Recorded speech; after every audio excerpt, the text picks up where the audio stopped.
Chapter 12:15. When Wu Yan recovered from the feeling of the world spinning and regained his vision, what appeared in front of him was a vast and dim passage with very little light. All around me were icy cold walls. Behind me was also a wall that seemed to lead to a dead end. In front of me was a tunnel that seemed to have no end, or perhaps it was because it was too dark. Beneath my feet was a mechanical platform that resembled a magic circle. Wu Yan looked at the machine platform under his feet. He looked around before turning around to look at Kotori, who is also standing on the same machine platform as him. "Where is this?" Kotori brought Wu Yan to a room in the airship Fraxinus. Kotori brought Wu Yan to a room that has never been opened before.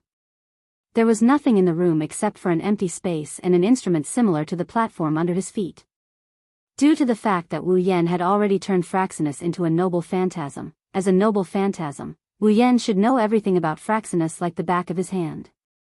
Wu Yan should know about the existence of the device and the room. But what is the instrument? What is it? How can it be used? Wu Yan didn't know any of this.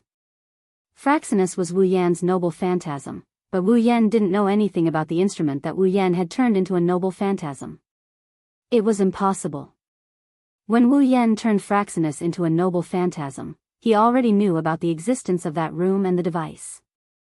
He also knew that he couldn't activate the device.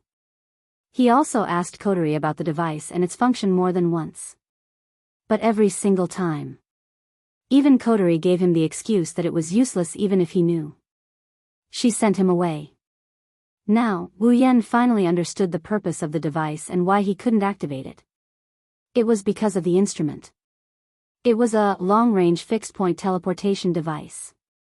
Long-range fixed-point teleportation device. As the name suggested. It was a device used for long-range teleportation. There was a teleportation device on Fraxinus, and Wu Yan often used it. But it could only teleport a short distance. This is the so-called short distance. It refers to the distance between high and low. For example, the teleportation device on Fraxinus is a device that can teleport people from Fraxinus to Tiangong City, and it can also retrieve people back to Fraxinus. However, it only works when Fraxinus is directly above the target or destination. For example, if the people in Fraxinus wanted to go to Itsuka's house, then Fraxinus would have to move to the top of Itsuka's house. It was the same the other way around. If you want to retrieve a target, you have to move to the top of them. Otherwise, the teleportation device would be useless. As for the long-range fixed-point teleportation device, it was used for teleportation within a very long range. However, it also had restrictions. Restriction 1, it must consume a lot of magical power. The farther the teleportation distance, the more magical power it consumes. Restriction 2, it can only be teleported between another long-range fixed-point teleportation device that is bound to the long-range fixed-point teleportation device. Because of this, even if the long-range fixed-point teleportation device was turned into a noble relic, Wu Yan couldn't use it. The magical power consumption was not a problem. Although it was a little difficult to support it with the overall magical power generated by Fraxinus, it was still doable. The real problem was that if the other long-range fixed-point teleportation device that was bound to the long-range fixed-point teleportation device was not turned on, then it couldn't be teleported. That's why Wu Yan didn't know the function of the device until today. Just like what Kotori said, it was useless even if he knew about it. It was unlikely that he would use it anyway. Fortunately, no one in Fraxinus was around today. That's why Fraxinus could use all its magical power to activate the long-range fixed-point teleportation device. Otherwise, it wouldn't be able to activate the long-range fixed-point teleportation device without using up all the magical power in Fraxinus. Wu Yan and Kotori, who stepped into the device and accepted the teleportation, they arrived at a place far, far away from where they came from. They might be in a foreign country. What Kotori said next confirmed Wu Yan's guess. This is the foreign headquarters of Ratatoskr. After saying this, Kotori neatly put on the clothes draped over her shoulders, stepped down from the platform, and walked forward. Ratatoskr's headquarters? Wu Yan was surprised. He quickly ran down from the platform and followed Kotori. Why did you bring me here? Someone wants to see you. Kotori replied concisely. She continued tidying up her clothes without batting an eyelid. Wu Yan flinched for a second before he recalled something and he nodded in realization. What's the purpose? Oh. Kotori looked at Wu Yan. Aren't you going to ask who wants to see you? More or less, I can guess. What's the purpose? More or less, I can guess. Kotori rolled her eyes at Wu Yan. Then why are you asking? I'm just not sure. Wu Yan sighed. After all, this could very well be a very boring meeting. It might be for you, or for us, but for the higher-ups, they won't be able to sleep well if they don't make things clear. Kotori pursed her lips.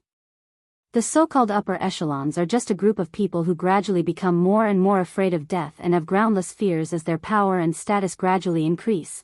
Of course, that person is an exception, that's why I respect him. Kotori paused and glanced at Wu Yan. Don't get into a conflict with him.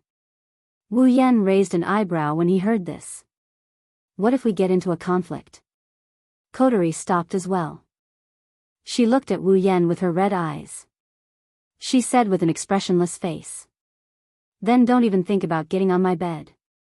Kotori continued walking forward, leaving Wu Yan standing there in a daze. That prideful and cold Kotori actually dared to say something like, don't even think about getting on my bed. It seems like the Lord she spoke of has a very high position in her heart. Rubbing his nose, Wu Yan sighed and shrugged helplessly. Don't get on your bed? Then you can get on my bed too. Wu Yan giggled and he crossed his arms behind his head. He followed Kotori into the tunnel. Listen, don't get into a conflict with that person. Standing in front of a door, Kotori broke the silence and unexpectedly gave an order. Or else it'll be hard for me. All right. Wu Yan was dissatisfied. How much do you want to help an outsider? He's my savior. Kotori glared at Wu Yan.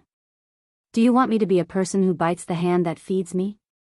You should at least have some faith in me. Wu Yan waved his hand impatiently. Do I have a face that will get into conflict with others? Or do I have a bad personality? All right. I'm just reminding you. Kotori sighed and pulled herself together. She knocked on the door. Come in. A voice came from the other side of the door. Kotori pursed her lips, pushed the door open and walked in. Wu Yan looked inside and saw a large round table. Then, he saw a group of people sitting around the table. There are about 5 or 6 people sitting around the round table. Due to the dim lighting, he could only make out their blurry silhouettes. However, Wu Yan who walked into the room could clearly feel that everyone here is looking at him. Wu Yan's gaze was attracted to the person sitting at the head of the table. Chapter 12:16. Sitting at the head of the round table was a foreign man in his 50s with a benevolent face. This foreign man in his 50s didn't look very dignified. On the contrary, he looked kind. Although his eyes were sharp, because of his age, he gave people the feeling that he had experienced the vicissitudes of life that an old man should have. Without a doubt, he's a person who would be hard to notice even if thrown into a crowd. However, Wu Yan still paid attention to him at the first possible moment. It's not because he's sitting at the head of the table, and it's not because of his age that Wu Yan thought he might be in existence with a high status. It's because, even though he looks ordinary, the presence he exudes is so strong that it's impossible to ignore him. It's an aura that can only be cultivated by someone who has been in a high position for many years. It's not something that can be covered up by a little impression. Just like Wu Yan, Woodman also looked at Wu Yan. Similarly, it's not because he guessed that Wu Yan is the person he wanted to meet. It's because he sensed an oppressive aura emanating from Wu Yan's body that made his heart palpitate. Although Woodman had never been on the front line regarding the affairs of the elves, he had a deep understanding of the strength of the elves. If an elf were to stand in front of Woodman right now, Woodman wouldn't be affected. Not only would Woodman be able to maintain his composure, he would also be able to use his benevolent face to give the elf a peaceful smile. But now, Woodman sensed an oppressive aura from Wu Yan that makes his heart palpitate. Based on this point alone, Woodman was somewhat convinced of Kotori's words. She said that even if Wu Yan wanted to destroy the world, they wouldn't be able to stop him. Coterie acted like she didn't feel anything and bowed respectfully to Woodman. Master Woodman. The person you wanted to meet. I've brought him here. Thank you for your hard work, Commander Wuha. Woodman smiled kindly and nodded to Coterie.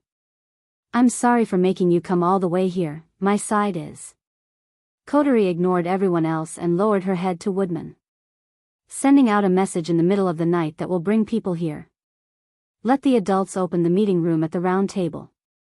Coterie should be the one apologizing. That's right. You don't have to worry, Commander Wuha. Woodman smiled. Although it's the middle of the night over there, it's still daytime here. That's good. After saying that, Coterie stepped aside. What happened next? There was no need for Coterie to stand at the front anymore. After all, the main character of this banquet was not her. Almost at the same time, Woodman and everyone else in the conference room fixed their eyes on Wu Yan. Wu Yan glanced at the people sitting around the round table. His gaze met with Woodman's, causing Woodman to smile amiably. Actually, I've wanted to meet you since a long time ago. I know. Even though the person in front of him is the chairman of the Round Table Conference, a person who is respected by Coterie, Wu Yan didn't show any signs of humility. He nodded as if he was an equal. As for the reason, I can more or less guess it. I'm sorry, we have too many questions. If we don't solve them, we won't be able to work in peace. Otherwise, my secretary will get angry. Woodman joked. Wu Yan chuckled. It's about the same here. I don't have a secretary, but I have a sister who gives me a headache. I can't do anything about it. Wu Yan shook his head and he looked at Woodman. I know the reason, but I can't guarantee that I'll be able to solve all your questions. His voice echoed in the conference room and entered the ears of everyone present. At this moment, apart from Coterie and Woodman who remained calm, the other counselors at the round table more or less expressed their dissatisfaction. First, let me introduce myself. Just call me Woodman. Woodman tapped the table with his finger and smiled at Wu Yan. Then, should I call you Dao Jun Scholar? Or... Well, I'll call you that for now. Wu Yan shrugged. Of course, if you have questions about my name, I'll answer truthfully. But you'll be disappointed. Oh. Woodman's smile didn't fade. Why is that? Wu Yan chuckled and he looked at the other counselors around the round table. Because even if you know my real name and start an investigation, you won't be able to find anything. As soon as he said that, the members at the round table held their breaths for 2 to 3 seconds. That's what they're planning. Is that so? Woodman smiled helplessly. He narrowed his eyes at Wu Yan. If that's the case, it shouldn't matter if I reveal my real name, right? Wu Yan stared at Woodman. Woodman kept a smile on his face as if he didn't have any ulterior motives. All right. Wu Yan pursed his lips. If that's the case, you can call me Wu Yan. Wu Yan. The members of the round table repeated this name over and over again. They committed this name to memory. When they get back, they will use this name as the source of their investigation. Even though Wu Yan said it was useless, it was still the same. I'll call you Mr. Wu Yan. Woodman tapped his chin and stopped smiling. He took a deep breath and his expression turned serious. Then, Mr. Wu Yan, can you tell me where you're from? Following this sentence, the entire conference room fell into silence. There was no sound at all. Wu Yan seemed to have expected Woodman to ask such a question. He spread out his hands, smiled, and gave an answer that made everyone's expression change. No comment. The atmosphere in the conference room instantly became heavy. Even Woodman's brows furrowed. You're making things very difficult for us. Are you troubled because you don't know where I came from? The corners of Wu Yan's mouth slowly curved upwards. Then you must have been troubled for a long time, right? That's why I'm asking. Woodman closed his eyes and used the hand on the table to support his chin. You possess a strength that can rival the elves without the use of a manifestation device or any equipment.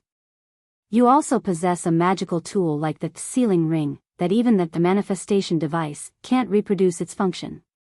Adding on to the fact that you appeared together with the spacequake, you're not an elf, and you don't have any traces of living as a human being either. With all these factors added together, even if we want to have a conversation with you, we don't know where to start. If it's possible, I hope Mr. Wu Yan can reveal where you came from.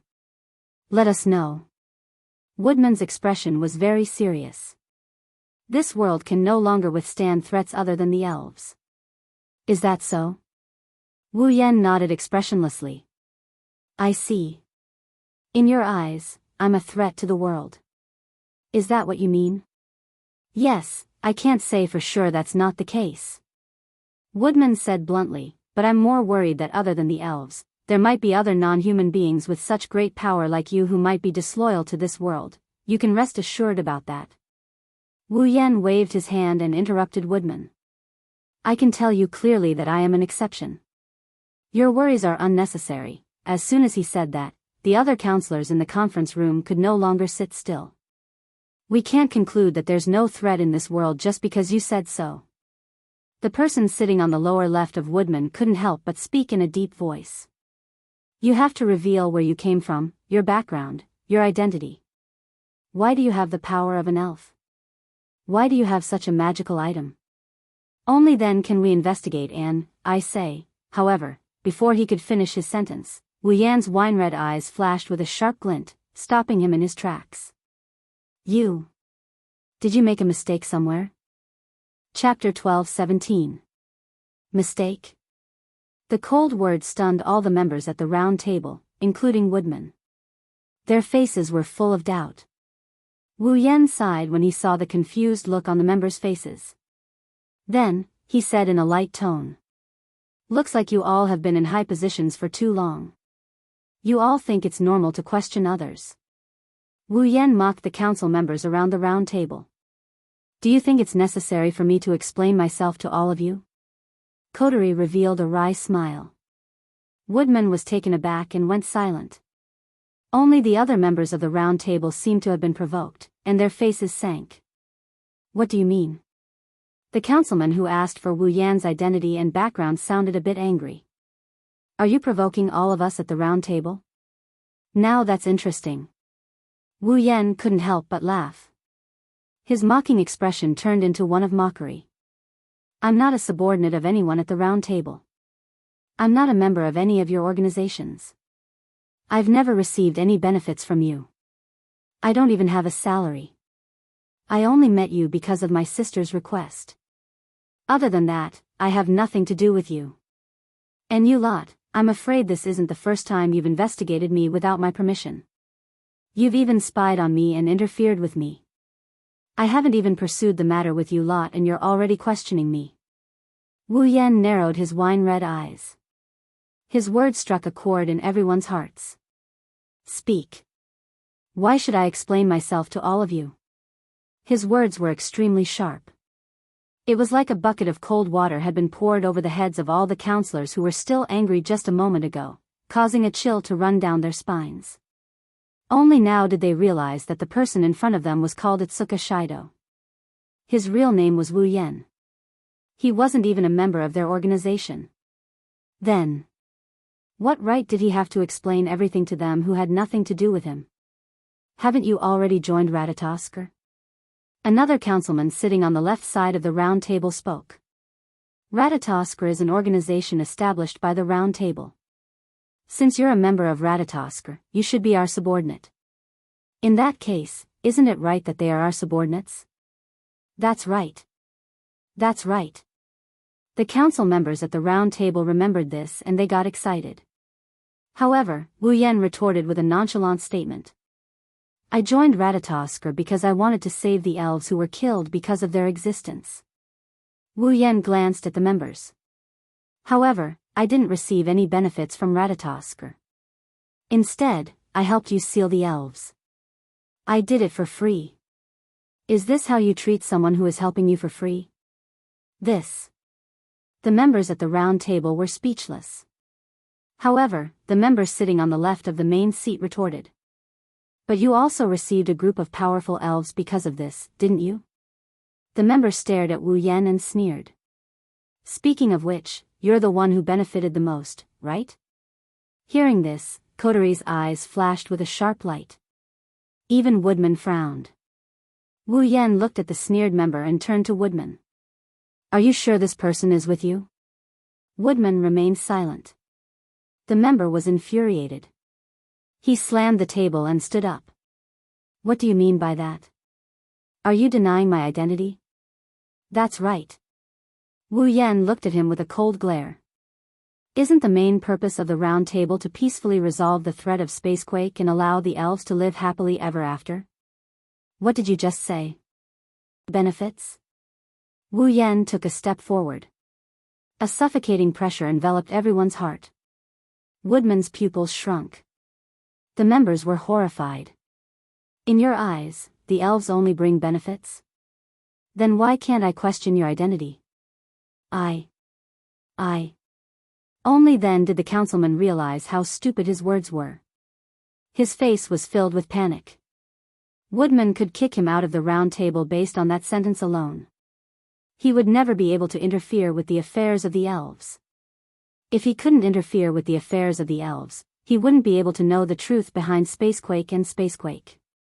If it was a light matter, his status would be lowered. If it was a serious matter, all his memories of the elves and Spacequake would be erased. He would be demoted to the level of an ordinary person. In this world where Spacequake and elves were the main theme, demoting him to the level of an ordinary person would be akin to knocking him off his pedestal. No matter what, this was something he couldn't accept. If this threat came from any of the other counselors, or even all of the counselors present, the counselor might not care about it. In terms of status, although everyone present was on par with him, there was no one who could truly stand above him and decide his life and death. There wasn't anyone among the members, but there was one among the chairmen. With Woodman's strength, it wasn't impossible for him to knock him off his pedestal. Therefore, the councilman immediately panicked. He slammed the table and stood up, not knowing whether to stand or sit. He instantly fell into a state of incomparable anxiety.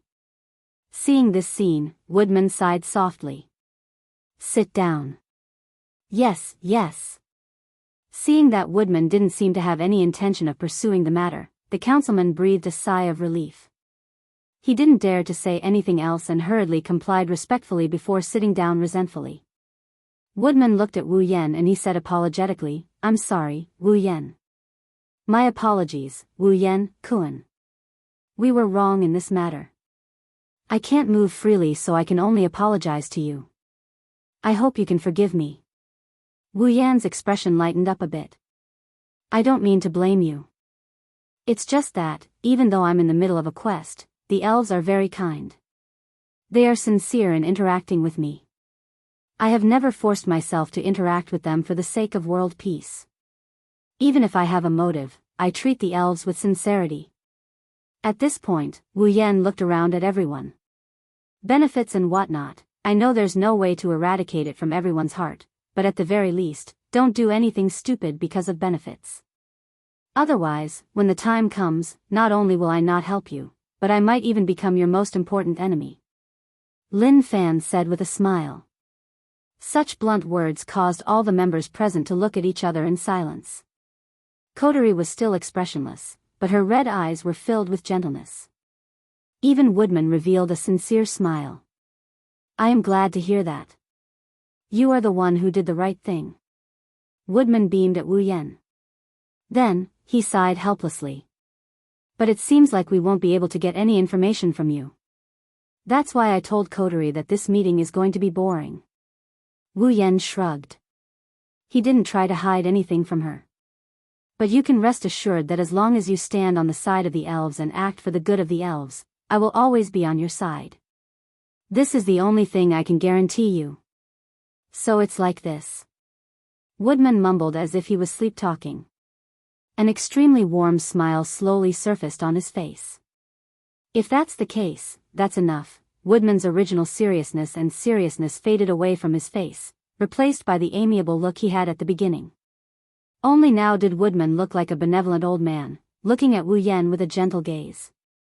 Other than Wu Yan-kun's background, I also wanted to ask you where you're going to use the large number of manifestation devices you want us to make.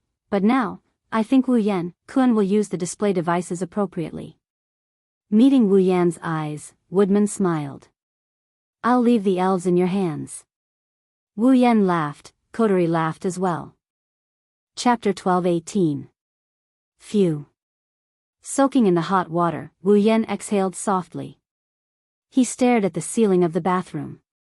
His heart was in turmoil. Kotori brought him to Woodman and the others, and he only met with the council members once. However, the development of the situation was in line with his expectations. He had to admit that the council members had good intentions. At the very least, they advocated for peaceful communication with the elves in order to solve the disaster the elves brought to the world and allow the elves to live a happy life. This idea suited Wu Yan very well. Because of this, the council members of the Round Table have a lot of restrictions. They can't be as unscrupulous as the Dem when dealing with the elves. In addition, Wu Yan's strength allowed them to get the best result without exposing any useful information. Wu Yan can't just tell the council members that he's not from this world, he's from another world. Moreover, he can come and go as he pleases. Even if he leaves this world will be frozen in time. If he really did say that, it's one thing if the members of the Round Table would believe him or not. Even if they did, it wouldn't make any difference to Wu Yan. He wouldn't mind exposing his identity to the other worlds outside of this world. There are a lot of existences as strong as the elves out there. However, if he did that, it would cause a bit of trouble. To this world, the elves were an existence equivalent to a natural disaster. The elves alone were enough to make the higher-ups of this world battered. If they knew that there were existences more powerful than the elves and that people in the Spalier world could cultivate and become stronger as humans, many of them would become disloyal. For example, they hoped to obtain the method to cultivate impetus and mana from Wu Yan. Or they hoped that Wu Yan could bring them out of this world and into a world with true power. If Wu Yan doesn't want to do it, he will definitely arouse their hostility. This could be seen from today's meeting. They casually took the fact that the elves possessed power as a benefit. Obviously. Inside the Round Table. Not everyone would treat the elves with sincerity. When the forest was big, there were all kinds of birds. Although there were only a few members at the Round Table, all of them held high positions. Their thoughts. It was very likely that it directly represented the thoughts of the forces they owned. It was also because of this. Wu Yan didn't reveal his true identity. Otherwise, why would he go out of his way to hide something just because of the hostility of a bunch of normal people? What he was afraid of was that she was there. Inside the Round Table, the hands and feet of the Dem were still there. Once his identity was discovered by that ambitious Dem, he would be in big trouble. He might not care too much about it, but what about the elves? What about Shirori? Wu Yan couldn't ignore these things. Fortunately, Chairman Woodman was truly considerate of the elves. He prevented Wu Yan from completely falling out with the Round Table. He also successfully obtained the assurance that the Round Table would complete the display device he requested. According to Woodman, the materials for the display device were all prepared. Wu Yan also left them sufficient funds. The production of the display device would be put on the agenda.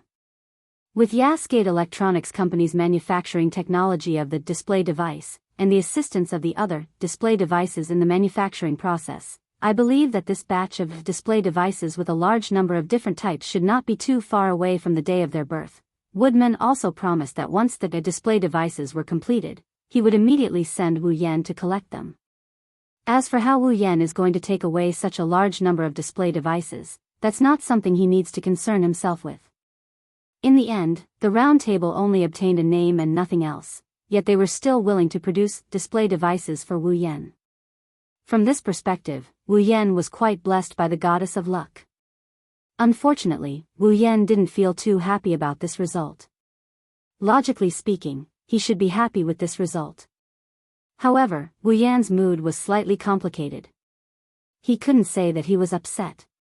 He could only say that he had a bad premonition about what was about to happen. But it didn't seem like it was a bad feeling either. Wu Yan felt the restlessness in his heart over and over again. He couldn't figure out what it was or why it was. He couldn't help but feel a little conflicted. Could it be that vampires are all so bored at night? Just as Wu Yan was feeling conflicted, a young and majestic voice came from his body. Wu Yan was startled. He helplessly scratched his cheek. I say, Natsuki, I'm already annoyed enough. Don't hit me when I'm down. You're annoyed, but I'm annoyed too. Natsuki retorted without holding back. As soon as I woke up and connected to your consciousness, I noticed that you were feeling restless for no reason. You don't even know why you're feeling restless. Isn't that just boredom? Do you think I want to? Wu Yan grumbled in dissatisfaction. I also want to know what's going on, but I just feel restless for no reason. I don't know if it's because of the connection between our consciousnesses, but it's making me feel restless. Natsuki sighed. They say that only women will feel restless for no reason when they're old. I didn't think men would feel restless as well, especially vampires.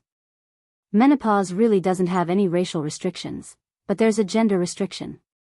Only women feel it, I don't. Plus, I'm still young, I'm only in my 20s. Don't talk nonsense. Wu Yan's eye twitched. Perhaps it's because the familiar is showing signs of menopause that it's causing its master, who is connected to it, to feel annoyed for no reason. Who knows? Oh.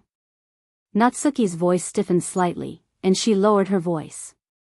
It seems like you've become a lot more arrogant after turning me into your familiar and becoming my master. I'm just stating facts.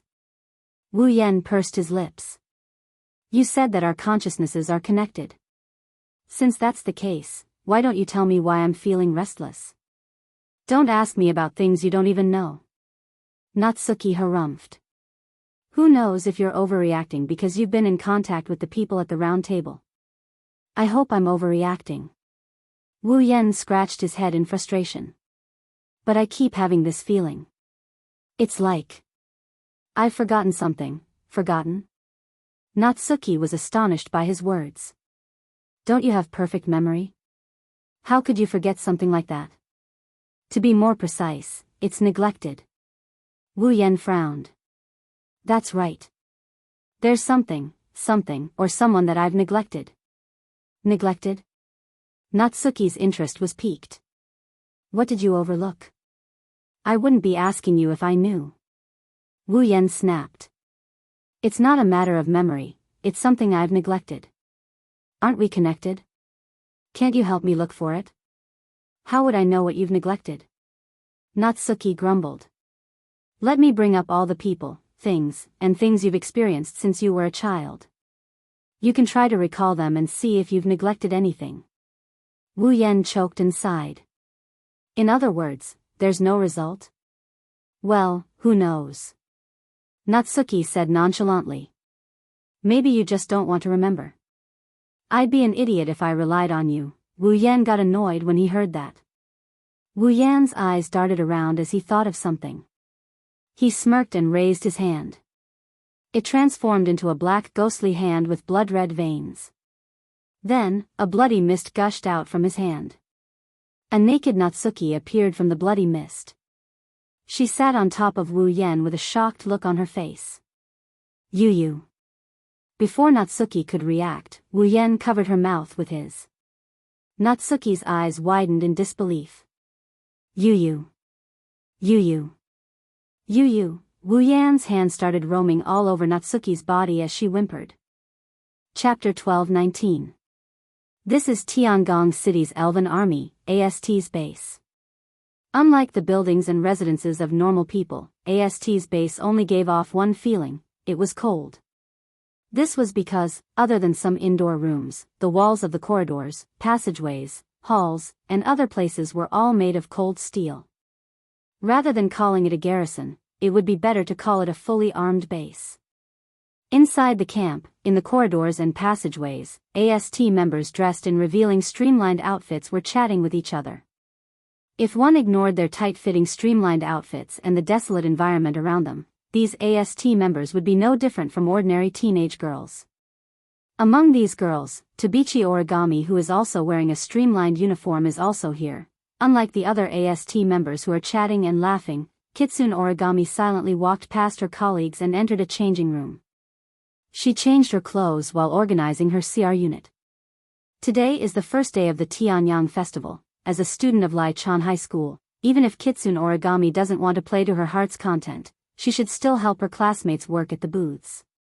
In fact, Kitsune Origami did exactly that. After finishing her work, Kitsune Origami left Tiangong Square without saying a word. She didn't plan to have fun during the Tianyang festival. She went straight to the training room in the base. She started training day after day, year after year. This training has been going on until now. In the base, there were also other members who were working hard like Kite Origami, carrying out the daily routine of AST. However, they are planning to finish all their work in AST so that they can enjoy the remaining 2 days of the Tianyang festival.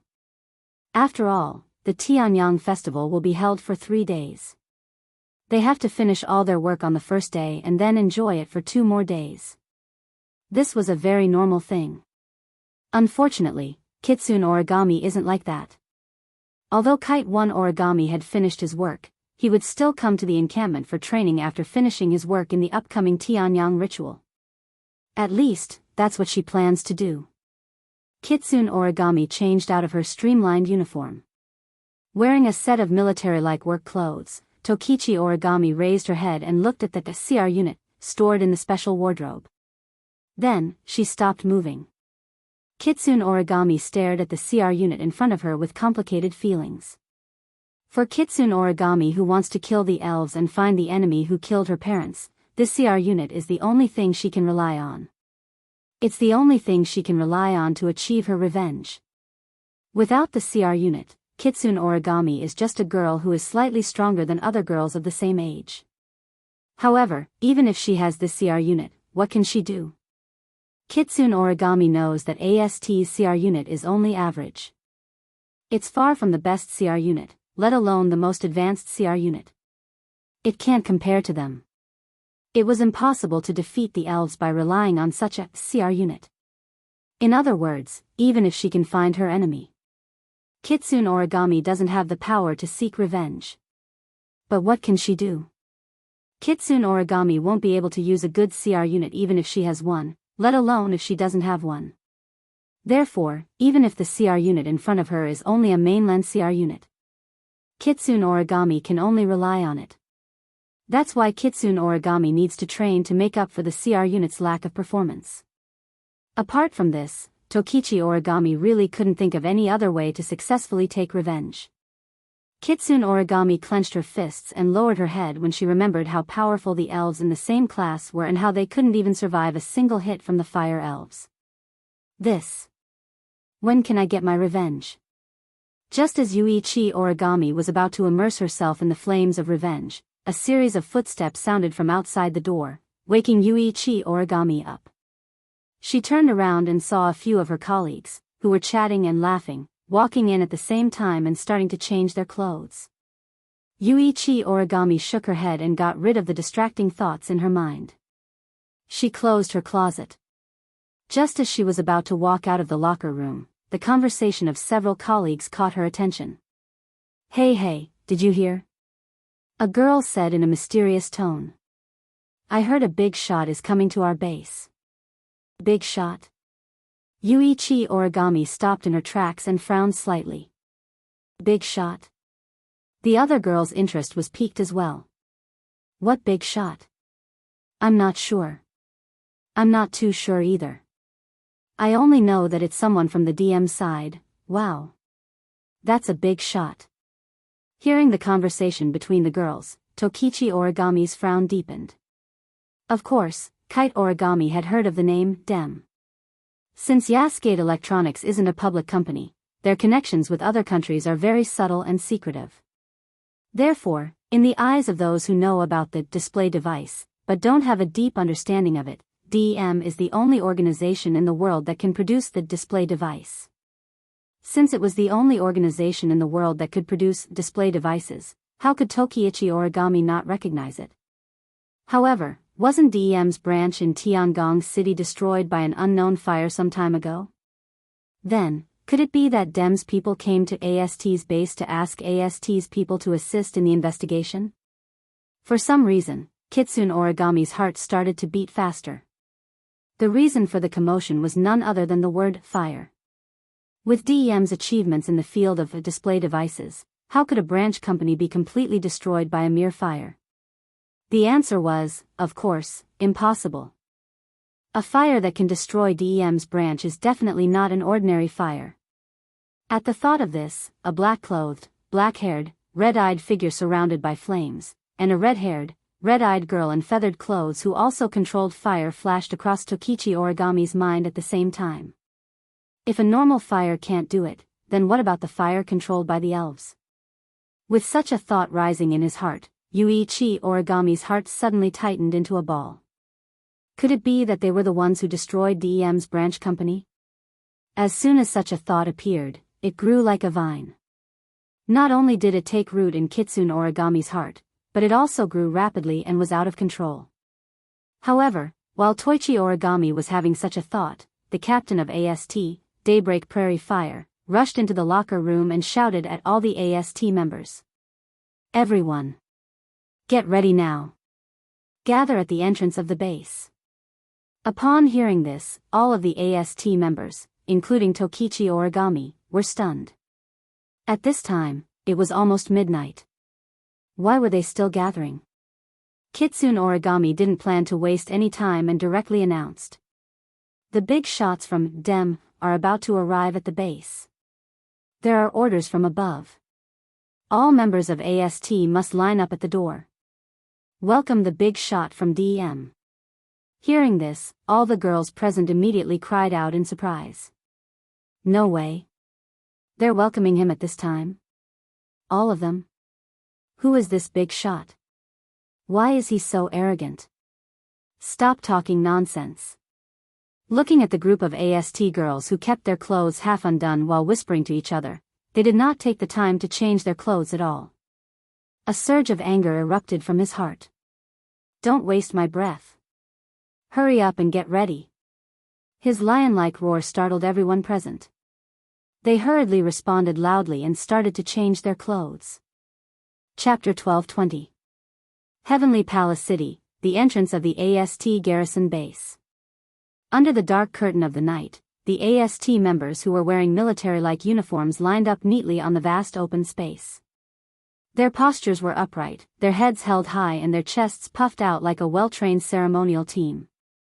Their eyes were fixed on the front with a solemn expression on their faces. In front of the army, there were a few stern-looking middle-aged men who were ready to go. They were also lined up in a row. Under the sun, Liaozi was standing one step behind these men. Clearly, these middle-aged men had a higher status than her. In fact, it was true that these middle-aged men were the leaders of the Heavenly Palace City's Land Self-Defense Force, the AST, against the elves. They were considered the highest-ranking people in the entire garrison. Although their identities were not second to none in the country, they were still among the best. But even with such an existence, they still respectfully lined up in a row, as if they were soldiers meeting a general. It was easy to imagine how high the status of this big shot in the DEM was. The AST members were lined up neatly. They maintained absolute silence in the dark night. Even the sound of their breathing was deliberately lowered. They did not even dare to breathe loudly. The entire open space was filled with a heavy atmosphere. Fortunately, the heavy silence did not last long. It was broken by the sound of a luxurious car. When they saw the luxurious car, their eyes lit up. The eyes of the group of AST executives lit up. They took a few steps forward and welcomed the arrival of the car. The car seemed to have noticed the situation at the scene as well. It slowly drove to the front of the group and gradually came to a stop. With the sound of a car door opening, a man and a woman got out of the luxurious car. The man was wearing a suit. He was tall, had dark gray blonde hair, and sharp eyes. It was Will Scott. Long blonde hair. Fair skin. A young girl in office who looked like a secretary. It was Irene. Wu Yan and the others thought that Will Scott and Irene had left Heavenly Palace City because of the destruction of the DM branch. However, Will Scott and Irene appeared at the AST garrison in Heavenly Palace City. Mr. Will Scott. Of course. It was impossible for these AST members to know about the grudge between Wu Yan and Will Scott. They only knew. They were the actual higher-ups of the DM. They had arrived at the AST garrison in Heavenly Palace City. Therefore, with the higher-ups of AST taking the lead, all the AST members present bowed. They bowed deeply. Welcome to the Elven Land Self-Defense Forces garrison. A middle-aged man who was standing in the middle of AST's upper echelons, who obviously had a higher status, said respectfully. The rest of the upper echelons also bowed one after another. No, no, no. I should be the one apologizing for disturbing you at this time. Will Scott had an uncomfortable smile on his face as he nodded in an unapologetic tone. I'm sorry for causing you trouble. No. It's not like that. The middle-aged man shook his head in a panic. Indeed, no matter how he thought about it, it was already midnight. If someone came to visit at this time, it would undoubtedly be troublesome. The middle-aged man did not dare say that in front of Will Scott. He did not even dare think about it. To them, Will Scott was not just a big shot. He was someone they could not afford to offend. Westcott was the executive director of DM, and DEM was the only existence in the world that they knew could produce the display device. In other words, in their eyes, Westcott was the person who controlled all the display devices in the world. If they offended Westcott and caused him to refuse to provide them with the display device, then DME would definitely follow Westcott's wishes and refuse to provide them with the display device. By then, not only would they be able to kill elves, even the national power of this country might be greatly reduced. If that happened, the middle-aged man would be the sinner of the entire country. Besides, the ground self-defense force owed DM a huge debt because of the display device. If Westcott was slighted here and displeased him, the situation would certainly become very tricky. It was possible that all the AST companies in Heavenly Palace City would lose their positions. Will Scott wasn't sincere in his apology. Looking at the middle-aged man's respectful attitude, he shrugged in boredom. Well, I didn't have a choice. The DM branch in Heavenly Palace City was destroyed, and I ran into some trouble trying to return to the headquarters. I wanted to stay in a hotel for now, but this guard of mine said it was too dangerous, so I had no choice but to come here and disturb you. I happen to have something to take care of as well. I need the help of some sophisticated display devices. Of course, that's not a problem, the middle-aged man agreed without hesitation. The devices in the outpost are all newly acquired by your company. They can definitely meet your needs. We have prepared a room for you as well. Feel free to use them, Mr. Will. That's good. Will Scott nodded in satisfaction. He walked towards the entrance of the outpost. Irene followed behind him quietly. The AST members who lined up at the entrance moved aside in an orderly manner, making a path for Westcott to walk through. Westcott did not stand on ceremony as he walked straight through. However, when Will Scott's gaze inadvertently caught sight of something, his footsteps came to a halt as a glint flashed across his sharp eyes. Irene? Seeing this, Irene looked at Will Scott in confusion. Westcott stared in a certain direction and walked over to a young girl. This young girl was none other than Origami Kite. Seeing Will Scott walk in front of him and stare at him, Tokichi Origami's heart tightened. He lowered his head and his heart started to race. Why is this big shot from DEM looking at me like that? Mr. Will Scott. The group of higher-ups also found it strange as they called out softly. However, Will Scott didn't even turn his head back. He smiled at Kite One Origami. You are? Me? Me? Origami Kite became the center of attention in an instant. She couldn't help but feel uneasy. Land Self-Defense Force member Chow, Origami Kite. Miss Kite? Will Scott nodded with a smile. He narrowed his eyes and pointed at Origami Kite's pocket. Can I have a look at that? Hearing this, everyone was startled and quickly looked at UAE Origami's pocket. UAE Origami also looked over immediately. Then, they all saw it, there was a photo peeking out from Origami Kite's pocket. This origami kite was confused when she saw the photo. Could it be that this big shot had come all the way here just because of this photo? With that thought in mind, Toichi Origami quietly took out the photo from his pocket and handed it to Westcott. Westcott thanked him and looked at the photo. Then, his sharp eyes shone with a strange light. Behind Will Scott, Elaine also looked at the photo. It was a group photo. There were at least 30 to 40 people in the photo. In the middle of the group, there was a banner with the words, Lai Chan High School, Grade 2, Class 4. Of course, this wasn't what caught Will Scott's attention. What really caught Will Scott's attention were the 5 people standing behind the horizontal line. Wu Yan. 10 Fragrances. Kwangsan. Ye Juya. Shi Xian. Ellen's pupils shrank. Will Scott's lips curled up as he looked at Toichi Origami. Are the people in the photo your classmates? Yes. Yes. Origami replied in a calm voice, but she did not hide the ripples in her eyes. Will Scott smiled and handed the photo back to her. This photo was taken at the Tianyang ceremony, right? It looks good. Westcott smiled and left Tokichi Origami, who was still in a daze, and everyone else. He walked into the base with Irene as if nothing had happened. No one noticed that the smile on Will Scott's face was much wider than it was at the beginning. Chapter 12:21. Yu. Wu Yan, who was dreaming, suddenly felt a few powerful and emotional gazes on him. He let out a small whimper and quickly opened his eyes. Light flooded his field of vision. A second ago he was in deep sleep, but the next second he opened his eyes rapidly, causing his vision to become blurry. He even felt a slight pain in his head, but he didn't have the time to care about that. His intuition told him that if he didn't recover quickly, something very unfavorable to him would befall him. Ignoring the pain in his eyes due to the blinding light, Wu Yan urged his consciousness to return to normal. When his vision returned to normal, he looked at the source of the gaze filled with emotions. Wu Yan saw. They had the same appearance, the same hair color, and the same pupils.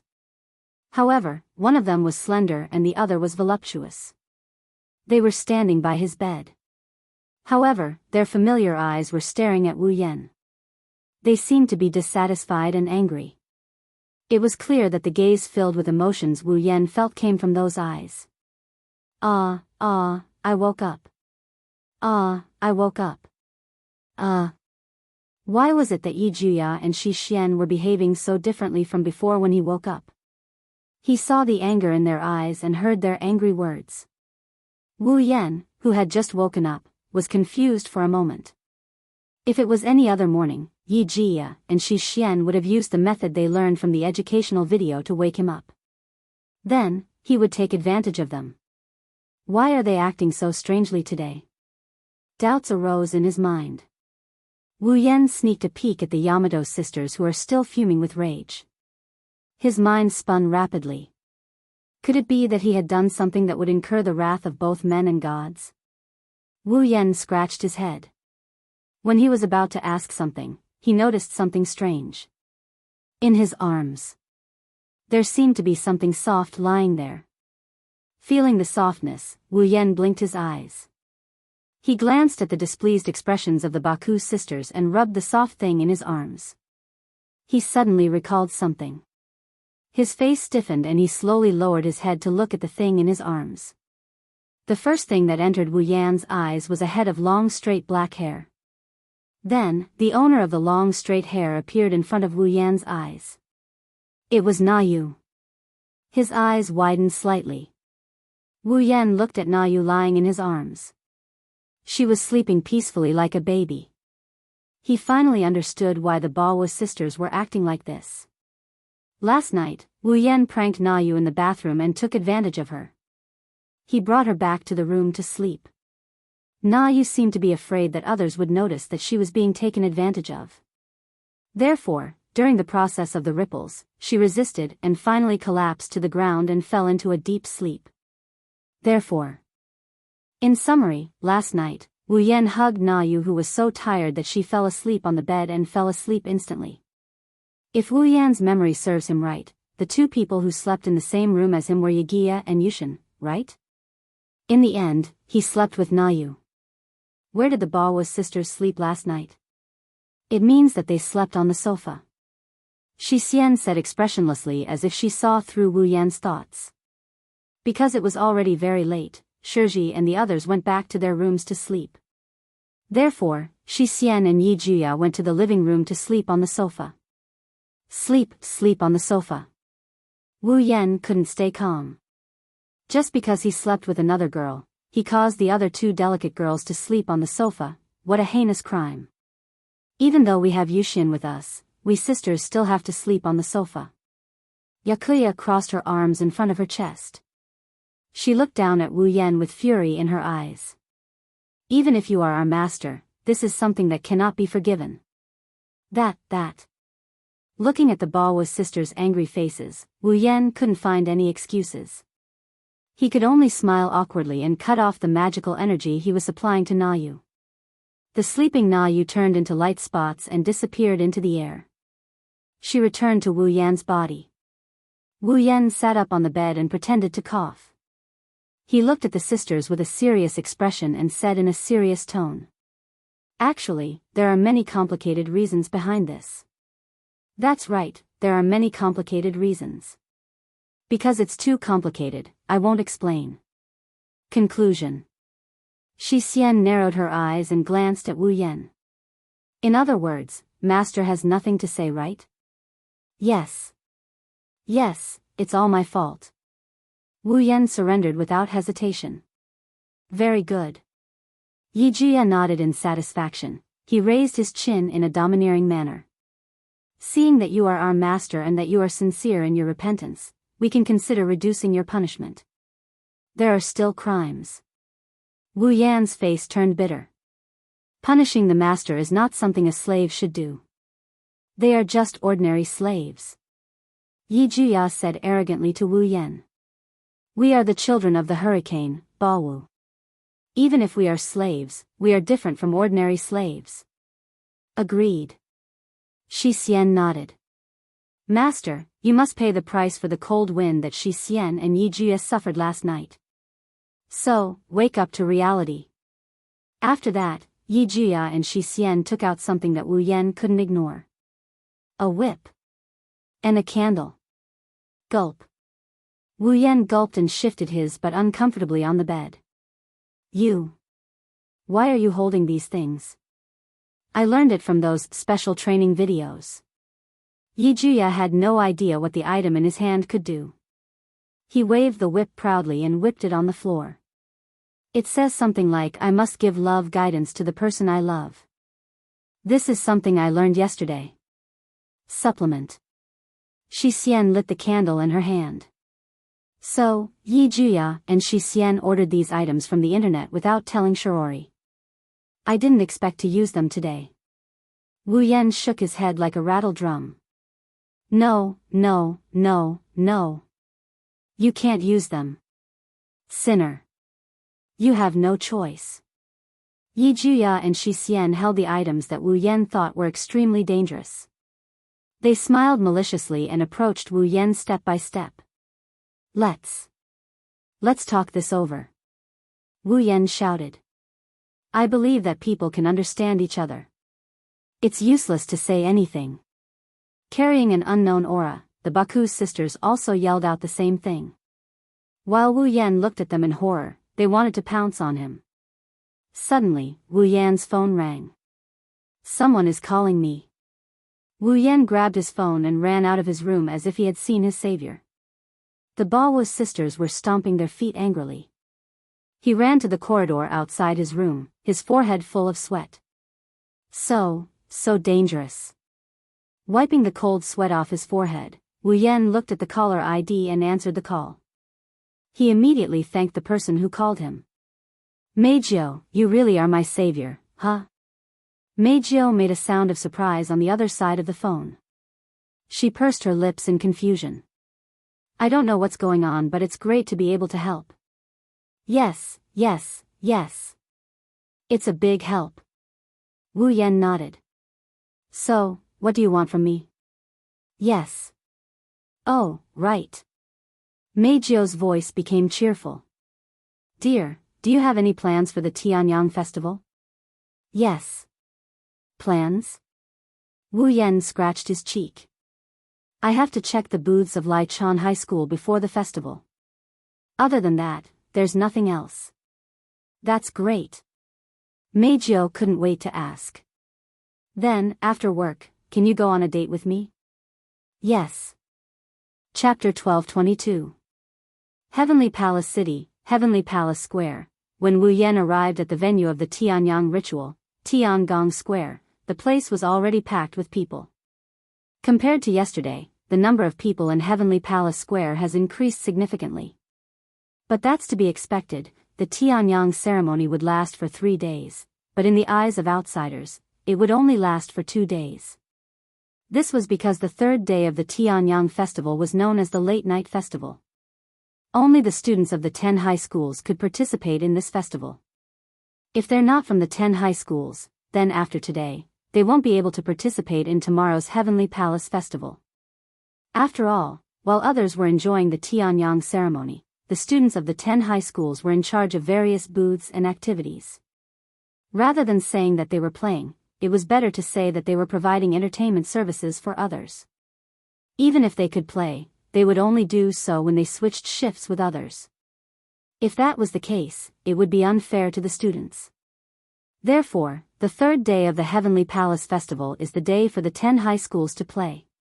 Only tomorrow, the students can play to their heart's content. Because of this, there are more people participating in the Heavenly Palace Festival today than yesterday. The reason is simple: if they miss today, then their Heavenly Palace Festival will be over. Therefore, the second day of each Heavenly Palace Festival is the liveliest. Kurumi, Toka, Yagiya, Aikishin, and Shiori are following behind him. Wu Yan walked along the path that was divided into different paths. Wu Yan walked towards the stalls of Rokuzen High School.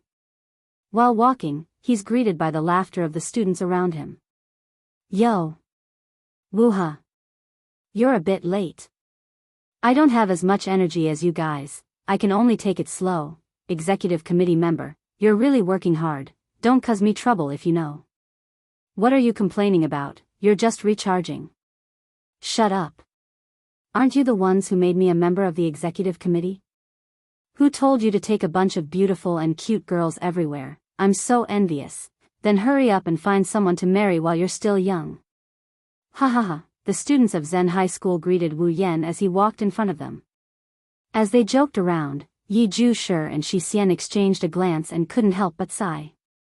To be able to gain the support of so many people, even mortals, are amazing, as expected of our master. Agreed, master seems to be very popular. Hey hey hey. Do you guys really not know, or are you pretending? Shiji bitterly smiled. Your master is so popular, it's all thanks to you guys. Toka didn't understand what Shiori was trying to say. Why? Era. Kurumi tilted her head and put her finger on her lips. Her red eyes narrowed. Because I'm envious. 10 Fragrances was even more confused. With her natural level and brain capacity, she didn't know what was going on. It was too much for her to understand the various complexities between men and women. On the contrary, I feel that what you said is the most wrong thing. Walking at the front, Wu Yan, who is constantly greeting the people around him, said something that stunned everyone without even turning his head. I don't even know who they are. Huh?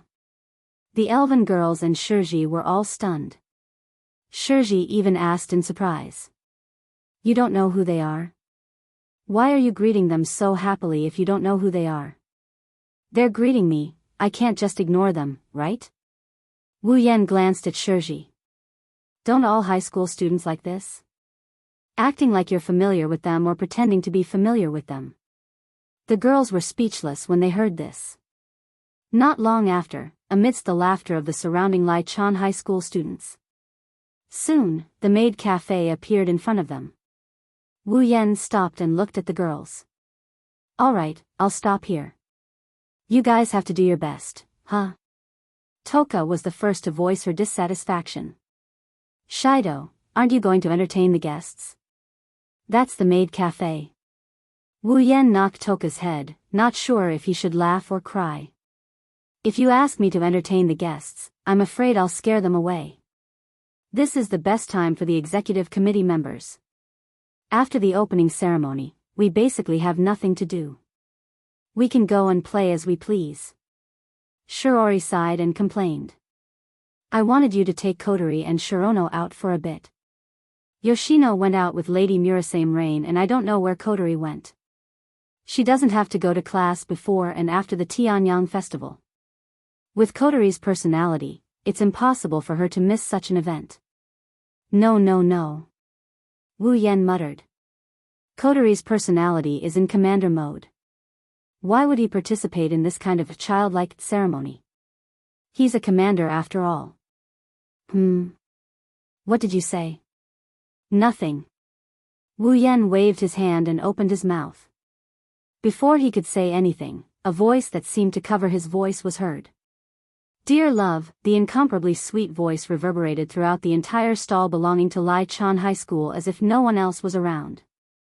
Wu Yan's face froze, the girls' expressions froze as well. The students of Lai Chan High School were stunned and the air around them froze. Everyone at the scene immediately shifted their gazes to the source of the voice, looking at the culprit who shouted, "Darling." However, the person who appeared there caused them to be at a loss. It's a girl in a white dress with long violet hair and a hot body. She's very likely to be very beautiful. Why would he say, very likely to be very beautiful? The reason is simple, because on the young girl's face, there was a mask that covered everything above her nose except for her mouth. The girl was happily waving at Wu Yan. Everyone shifted their attention back to Wu Yan. The confusion on their faces faded away and was replaced by an odd expression. That girl seems to be calling dear, right? Dear. Could it be Wu He? But doesn't he have so many beautiful girls around him? Could it be another one? Along with the whispers, the gazes directed at Wu Yan started to turn weird. Then, they all started to stare at Wu Yan like needles stabbing into his back. In their hearts, another member of Five Rivers' inner court had been added to their ranks. Wu Yan's face alternated between green, white, black, and red. All sorts of colors gathered on his face. Under the gazes of the crowd, he was finally unable to restrain himself. With a leap, he arrived in front of the young girl wearing the mask. He extended his hand and grabbed the young girl's hand. Then, he turned around and fled without a trace. Damn you, Wu He. Don't even think about running away. You despicable fellow, you actually expanded your harem members. Could it be that all those cute girls can't satisfy you? If I knew this would happen, I wouldn't have made you a committee member. I should have made you a coolie. You. Stop right there. At least let me punch you. That's right. Just one punch. Stop. Go after him. Amidst a wave of condemnation, the group of boys from Lai Chan High School finally completely exploded when a certain wolf showed off his family members. One by one, they abandoned the preparations for the opening of the Tianyang ceremony in their hands and randomly grabbed things that could be used as weapons beside them. They formed a group and majestically chased after the wolf. Seeing the boys from Lai Chan High School roll up a smoke dragon and chase forward noisily, the group of elven girls and Shiori were all dumbfounded and speechless. Sherdao is being hunted. 10 Incense stared blankly at the front and then panicked. Quick! Go save Shido. No need. Stop him. Yi Ju-Shi and Shi Xian hugged 10 fragrant slender waist without any explanation, their faces filled with indignation. Serves him right. Shirji bluntly rebuked. Who told him to be a womanizer? Era. Kurumi shook her head and shrugged her shoulders. Lord husband, please take care of yourself. Chapter 12:23. In the Heavenly Palace Square, the students from the other 9 high schools stared blankly at the boys from Lai Chan High School rushing past them with a fierce expression. They all looked at each other and put on an expression of being surprised by the situation. When all the boys from Lai Chan High School rushed past them like crabs, two heads sneakily poked out from a stall in the corner.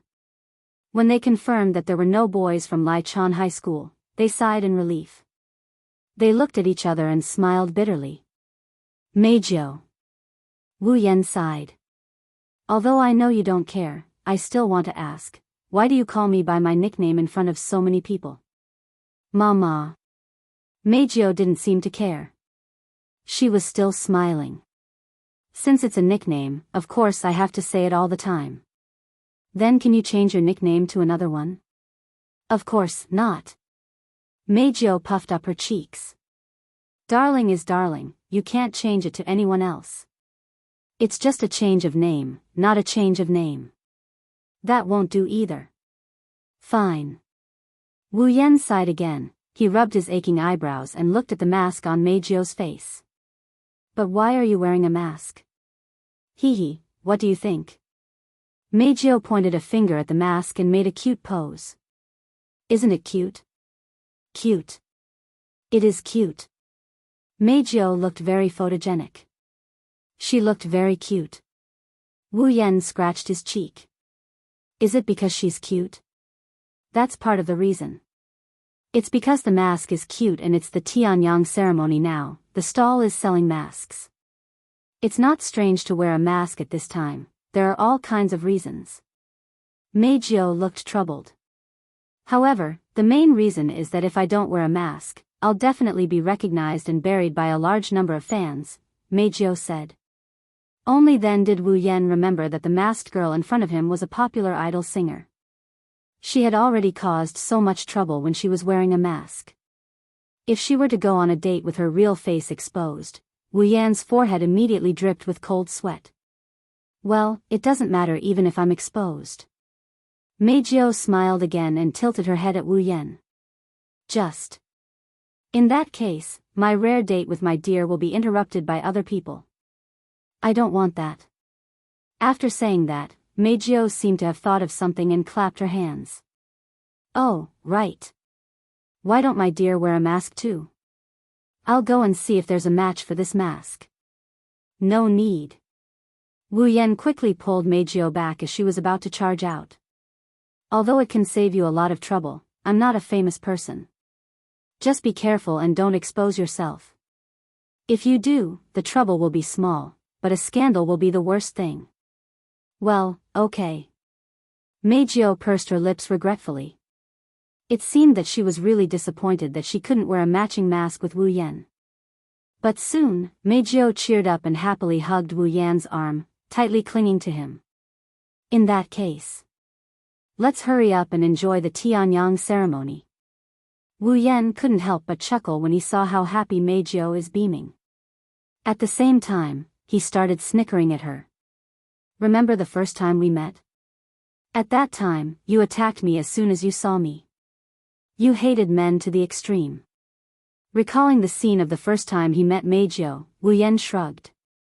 I didn't expect you to be so clingy to me now. It's a bit strange. That's right. Meijio's smile slowly disappeared. She muttered absent-mindedly, at that time, if I could feel my dear's kindness to me, my dear's gentleness, how good would that be? Meijio looked at Wu Yan through the eyes of the mask. She lowered her head apologetically. At that time, I'm really sorry. I don't mean to blame you. Seeing Meijio lower her head, Wu Yan couldn't help but reach out and touch her soft violet hair. At that time, Meijio was still a willful child. But now, she's grown up, so the willful things she did when she was still a child can be forgiven. Meijio closed her eyes and smiled like a flower when she felt the warm and gentle touch of the big hand on her head. Of course, Meijio knew what Wu Yan meant by willful, and what grown-up meant. Therefore, her gratitude towards Wu Yan grew. She hugged Wu Yan's arm tighter and tighter. She even rested her head on Wu Yan's shoulder. Found it. Just as the two of them were immersed in a rare moment of warmth, a loud scream suddenly rang out from the front, attracting their attention. Then, Wu Yan and Meijio saw a group of boys from Lai Chan High School appear on the other side of the street. Again? Wu Yan's gentle expression crumbled and he looked like he wanted to cry, but no tears came out. Meijio took a step back with a lingering fear in her heart. Her sudden retreat caused Wu Yan, who was hugged by Meijio, to lose his balance as well. Wah! Ah! Meijio felt a weight on her body. Unable to bear the weight, she fell backwards. From an outsider's point of view, it looked like Wu Yan was pushing Meijio down. The two of them were still hugging each other when they fell to the ground with a thud. Meijio. In the nick of time, Wu Yan came back to his senses. He put his hand behind Meijio's head to prevent her head from hitting the ground. He looked at Meijio and asked in a panic. Are you okay? Meijio looked at Wu Yan, who was on top of her. Her face turned red and she started to squirm. But, dear, this is the street. If you want to do something, you should do it in a place where there's no one. I didn't want to do anything. I won't do anything. You're the one who pulled me down. Wu Yan covered his face as if he couldn't bear to look back. He quickly stood up and grabbed Meijio's hand. Just as he was about to pull Meijio up as well, a sharp shriek came from the crowd that had been eerily silent since the start of the duel. Everyone heard this shriek. That's... Meijio. Everyone in the crowd was stunned. When they recalled who the name Meijio was, their eyes widened immediately. Wu Yan also noticed that Meijio's mask had fallen to the ground. He didn't know when, but the mask she used to hide Meijio's face had fallen to the ground. Meijio didn't realize that her mask had fallen off until now. She let out a small cry of surprise. It was this cry of surprise that woke everyone up from their daze. In an instant, the crowd was in an uproar. Meijio. It's really Meijio. Seducing Meijio. Could it be her? Are you serious? I'm a big fan of hers. It's true. It's definitely true. Her face was broadcasted on every TV station yesterday. I saw it all. She's wearing the Dragon Gut Temple Women's Academy uniform. It's definitely her. It's really Meijio. Soon, the noise of the scene spread to every corner. It was very noisy. Cursing in his heart, Wu Yan picked up the mask and put it on his face. At least, he can't let anyone see his face. Wu Yan grabbed Meijio, who is still in a daze. He hugged Meijio's shoulders and legs and he carried her like a princess as he ran for his life. Ah! Don't run. This time, it wasn't just the boys from Chan High School. Almost all the high school students joined in the chase. Ah! Darling. You're so handsome. Meijio hugged Wu Yan's neck and cried out excitedly when she saw him running away from a group of fans.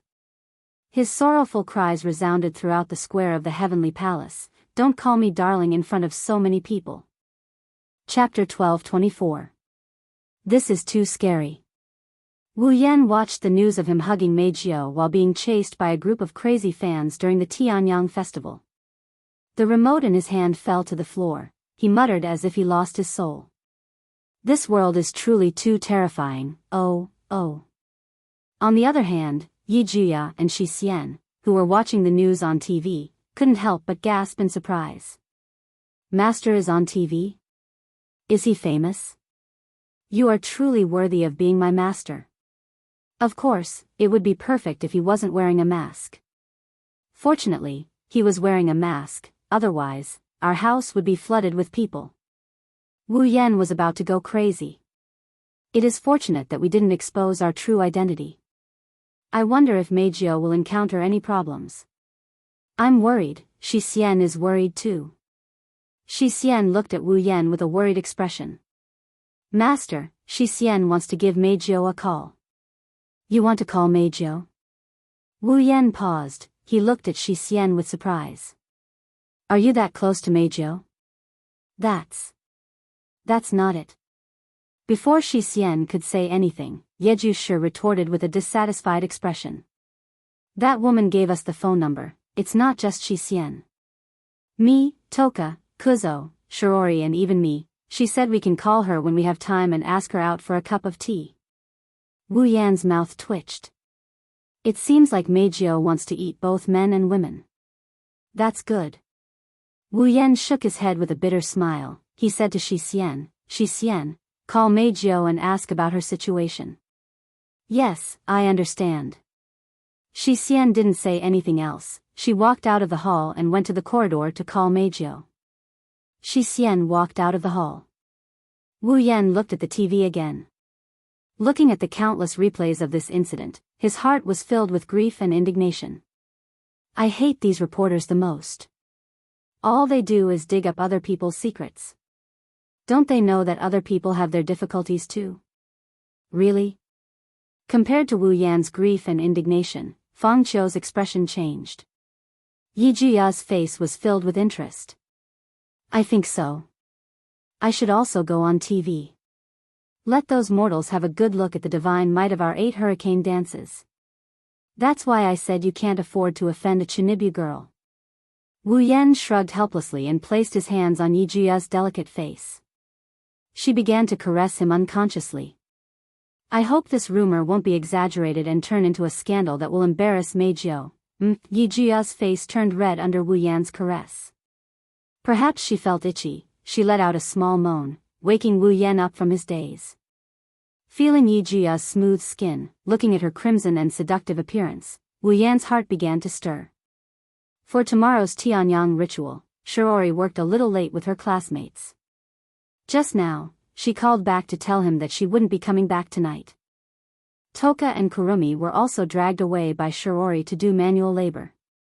Similarly, they won't be coming back tonight either. On the other hand, Yono had been following Ling Yin around the Tianyang festival for the whole day. After that, Ling Yin brought her to her place for a night. Since Kotori still had work to do in Ratatosk, she planned to work there for the whole night when Shiori wasn't home. In other words, Wu Yan and the 8 Hurricane Sisters are the only ones at home today. In other words, no matter what he does to Yi Jia tonight, no one will disturb him. In other words, he would be fine even if he were to push this adorable elf girl down. In other words, now is the best time to push her down. Thinking of this, Wu Yan's heart began to stir. He couldn't hold it in any longer. Licking his dry lips, Wu Yan couldn't help but look down at the small mounds in front of Yi Jia's slender body. Without any hesitation, he reached behind Yi Jia's back and grabbed her soft mounds and rubbed them a bit. The soft and bouncy sensation instantly spread through Wu Yan's nerves. Wu Yan's expression instantly became satisfied. He began to rub the soft body and made it change shape according to his movements. Ah! Yakuya, who was attacked by Wu Yan's wolf claws, let out a short yelp.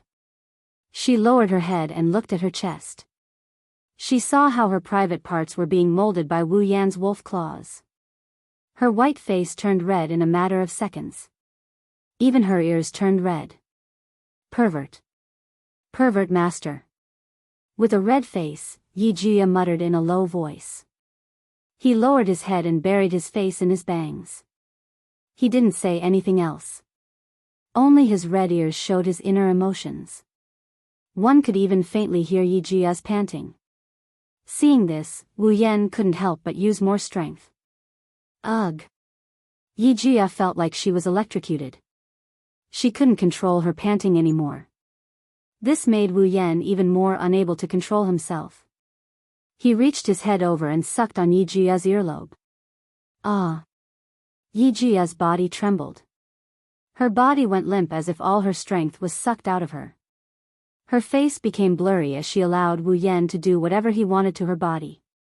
As time passed, both Yi Jia and Wu Yan were panting more and more heavily.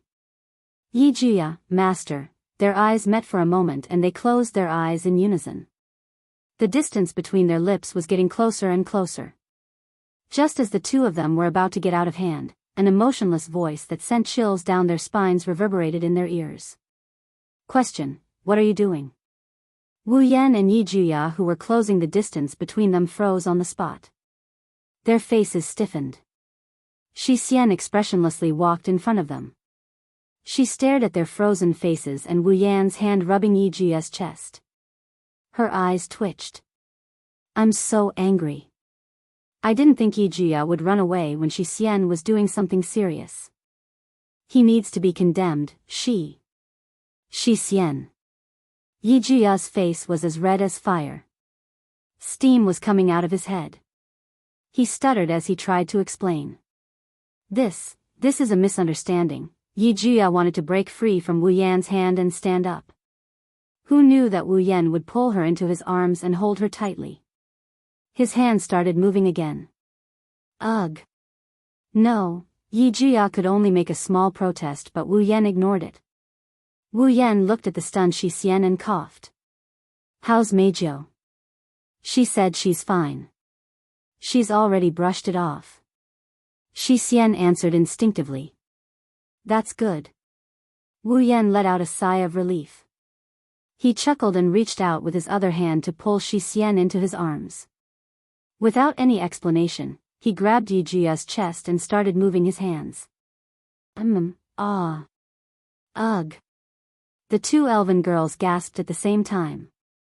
One of them was stopped by Wu Yan before she could finish her sentence. Wu Yan caught Shi Xian's tongue and entangled it with his. After a while, Wu Yan let go of Shi Xian's lips. He looked at the Baowu sisters' dazed expressions and continued moving his hands. Today, I'm going to finish what I didn't finish. Upon hearing that, the Baowu sisters, who had fully gone through the special training video, blushed all of a sudden. That means, I'm so nervous. Is Master going to bring us into the world of adults? That's right, Wu Yan sucked in a deep breath. He didn't hold back his urges any longer. He flipped over and he pinned the two elven girls down. His hands rubbed their smooth thighs and he moved his hands up to touch them. After an unknown amount of time, two painful groans resounded in the hall of Wu He's house. The night was long, and the ripples continued to make use of it. It's going to be a sleepless night. Chapter 1225. Heavenly Palace City, AST's base.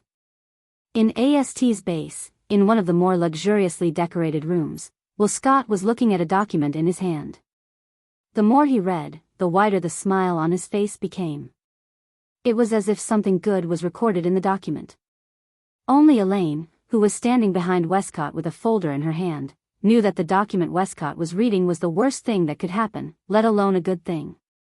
Irene became more and more dissatisfied when she saw Will Scott's smile become wider and wider. Aren't you going to do something? Ike. Elaine frowned. Her tone was full of rare complaints. Those idiots from the board of directors are planning to climb over your head. Why do you look so happy? Well, no matter what it is, I'll be happy if it's interesting. Will Scott waved his hand indifferently and threw the document on the table. Back then, when DEM was just established, they were still a bunch of reptiles who only knew how to say nice things behind me. But now, they know how to use the destruction of the branch company and the unauthorized use of magicians and display devices to make trouble for me. Isn't it much more interesting than when they only knew how to talk? Irene. Ike. Irene couldn't help but raise her voice. Do you understand the situation you're in? Judging from the current situation, it was very likely that the board of directors would use this incident as an excuse. They might even ask for you to be fired. Will Scott was the executive director of the DEM. His position in the DEM was the highest. Although there was a board of directors and other directors in the DEM was established by Will Scott himself, so its status was naturally the highest. Unfortunately, most of the time, Westcott's considerations were based on his own ideas. In order to satisfy his own interests, Westcott was even willing to sacrifice some of the benefits of the DEM. For example, the elves' response. Will Scott was obsessed with the power of the elves. However, if he killed the elves and obtained the spirit crystal, he would achieve his goal. Instead of obtaining the spirit crystal, Will Scott wanted the elves to fall into despair. Enter a reversal state. Then have someone kill the elves that were reversed. Do this. It was not because the elf in the reverse state could reveal the spirit crystal, nor was it because the possibility of obtaining the spirit crystal from the elf in the reverse state would increase. It was purely because of this. Westcott was the one who wanted to do it. because doing so would make Westcott very happy. As long as he could satisfy his pleasure, Will Scott didn't care at all what would happen to the Dem company. It was also because of this that many directors of the Dem board of directors couldn't stand what Will Scott had done. In addition, many of the Dem board of directors coveted Will Scott's position, so it wasn't strange for them to take the opportunity to pull Will Scott down. Westcott didn't care much about this matter, but after Irene found out about it, she allowed Westcott to stay in AST's base without hesitation. It wasn't that Irene was afraid of the board of directors. With Will Scott and Irene's abilities, the actions of the board of directors were nothing. Irene had more than one way to make the board of directors stop. The only reason he stayed here with Will Scott was to be more cautious and have more time to prepare. After all, she was no longer the strongest in the world. Thinking of this, Irene pursed her lips and sighed. We shouldn't have given the board the right to fire you, that would be too boring. Will Scott answered. Irene expected this answer, but she still felt helpless. What should we do now? Should we follow the instructions on the document and return to the headquarters? Well, I'd like to go back and see what they'll do. Will Scott shrugged and smiled strangely.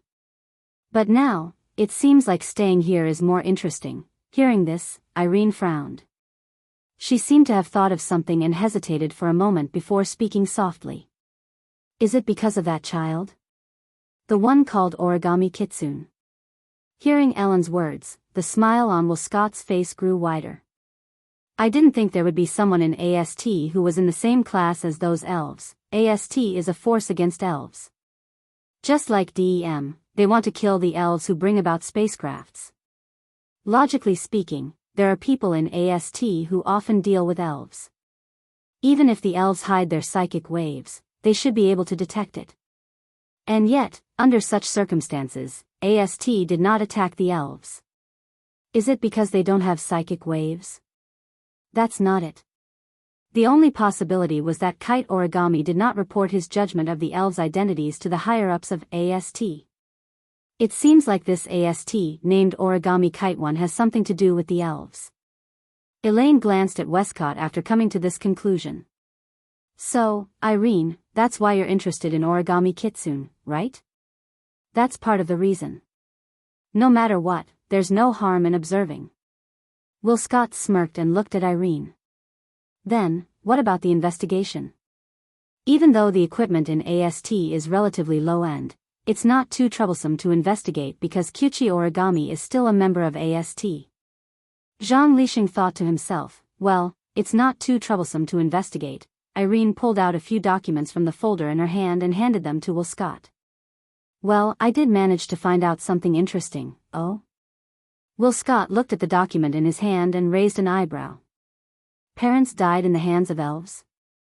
That's why they hate elves so much. This time, Will Scott was a little surprised. If that's the case, why are they still protecting those elves? Indeed. Irene nodded.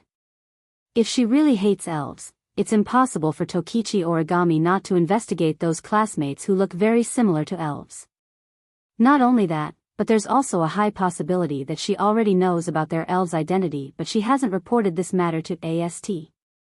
It's very unusual. Sometimes, the human heart is very complicated and difficult to understand.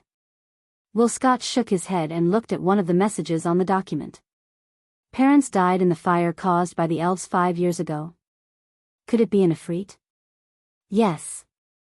Irene answered expressionlessly. Regarding this matter, I also launched some investigations. Then, I found that in the confidential database of the Dem, multiple psychic wave reactions were detected at the scene at that time, and a video was also captured. An instrument that looked like a digital camera appeared in Irene's hand. She pressed a few buttons on it and handed it to Will Scott, allowing him to look at it.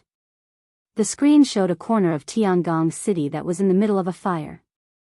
The scene of Origami Kitsune's parents being killed by a beam of fire was shown on the screen. This is a video captured from an abandoned satellite. Irene said to Will Scott.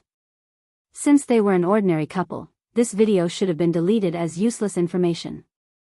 However, when the branch was destroyed, this video was accidentally discovered in the data that was brought out, Speaking of this, Irene's eyes slightly fluctuated. She reached out and pressed on the instrument again. Then, I found this. Following Irene's manipulation, the scene on the screen zoomed out. Will Scott also saw a figure waving a beam of fire and killing Koichi Origami's parents. When he saw the figure's true appearance, Will Scott couldn't help but be stunned, and then he laughed wildly. Ahahaha. This is interesting. This is so interesting. Westcott laughed exaggeratedly as he spoke to Irene. Arrange for Origami Kitsune to meet me. Chapter 12:26. When Kitaichi Origami opened her eyes, she found herself standing alone on the street illuminated by the setting sun. Here. Looking around, Kitaichi Origami frowned and her eyes were filled with confusion. It's not that Kitaichi Origami didn't know where she was standing on the street.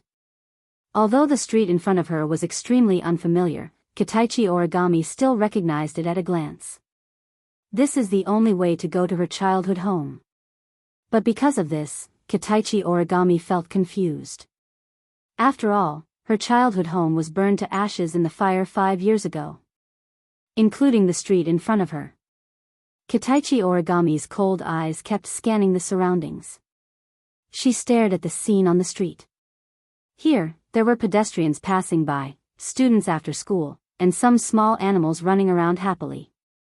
It was a peaceful scene. Kitaichi Origami was clearly standing in the middle of the street, but those people and animals completely ignored her. They walked past her as if they didn't see her.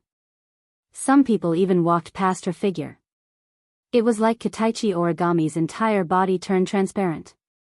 Looking at the strange phenomenon that happened to her expressionlessly, Kitaichi Origami immediately made a judgment. Dream. At this time, a familiar figure appeared in Kitaichi Origami's eyes.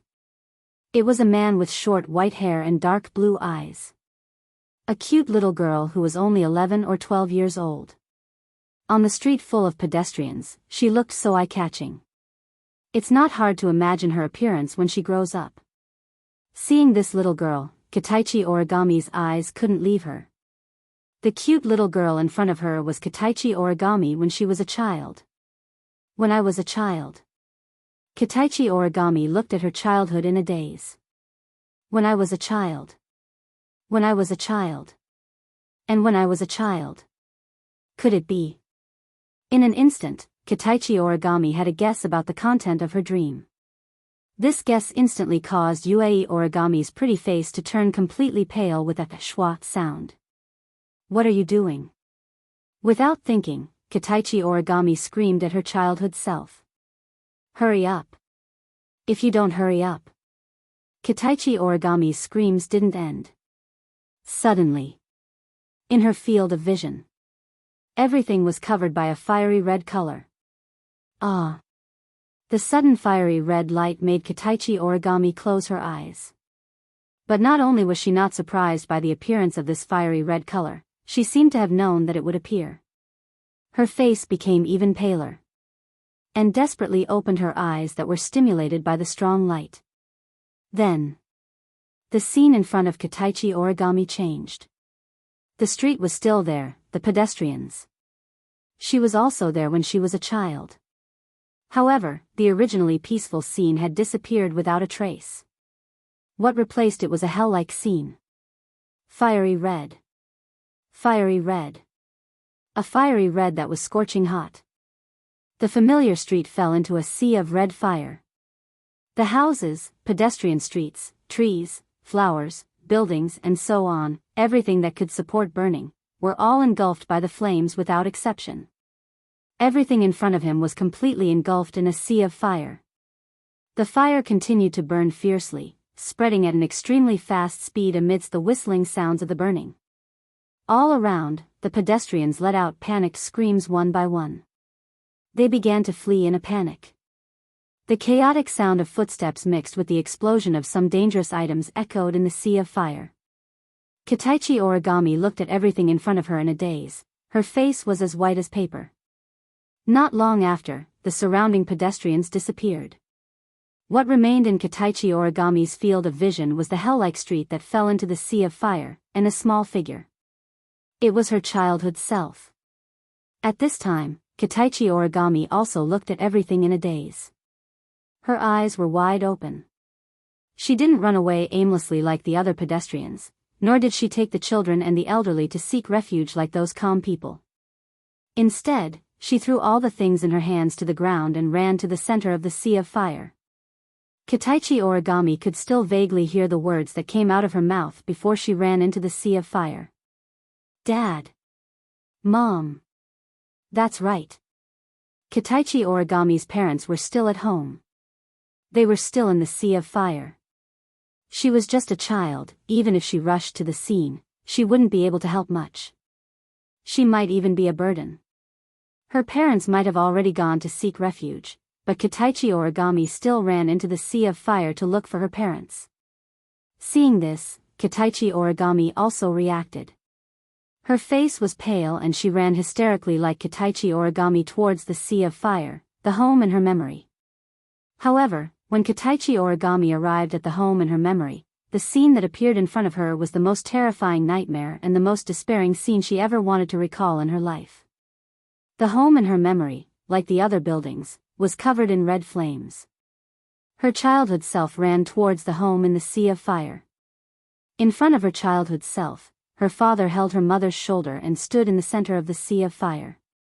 On the horizon, there was a terrifying fire beam that mercilessly fell towards Kitaichi Origami's parents. No, Kitaichi Origami let out a cry of despair and ran forward in an attempt to save her parents. Unfortunately, no matter how Kitaichi Origami ran, the distance between them did not decrease at all. Then, the fire beam fell. Bang! A strong shockwave shook the area and easily blew Kitaichi Origami, who was running towards her parents, away. She hit the cement wall not far away and screamed in pain. However, Kitaichi Origami ignored the pain in her body and Kitaichi Origami also ignored the wind in front of her. The two girls, one adult and one child, both looked at the location of their parents. However, the figure that was originally there has already disappeared. There was only a crater that looked like it was created by a meteorite. Light smoke was coming out from there. Lying inside were the remains of her parents in her memory.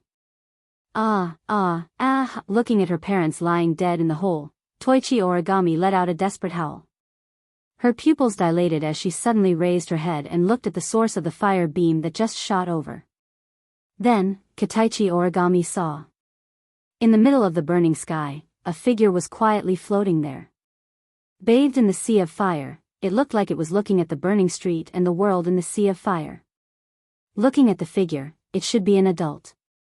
The moment she saw that figure, Yuichi Origami's vision turned black, and her delicate body trembled.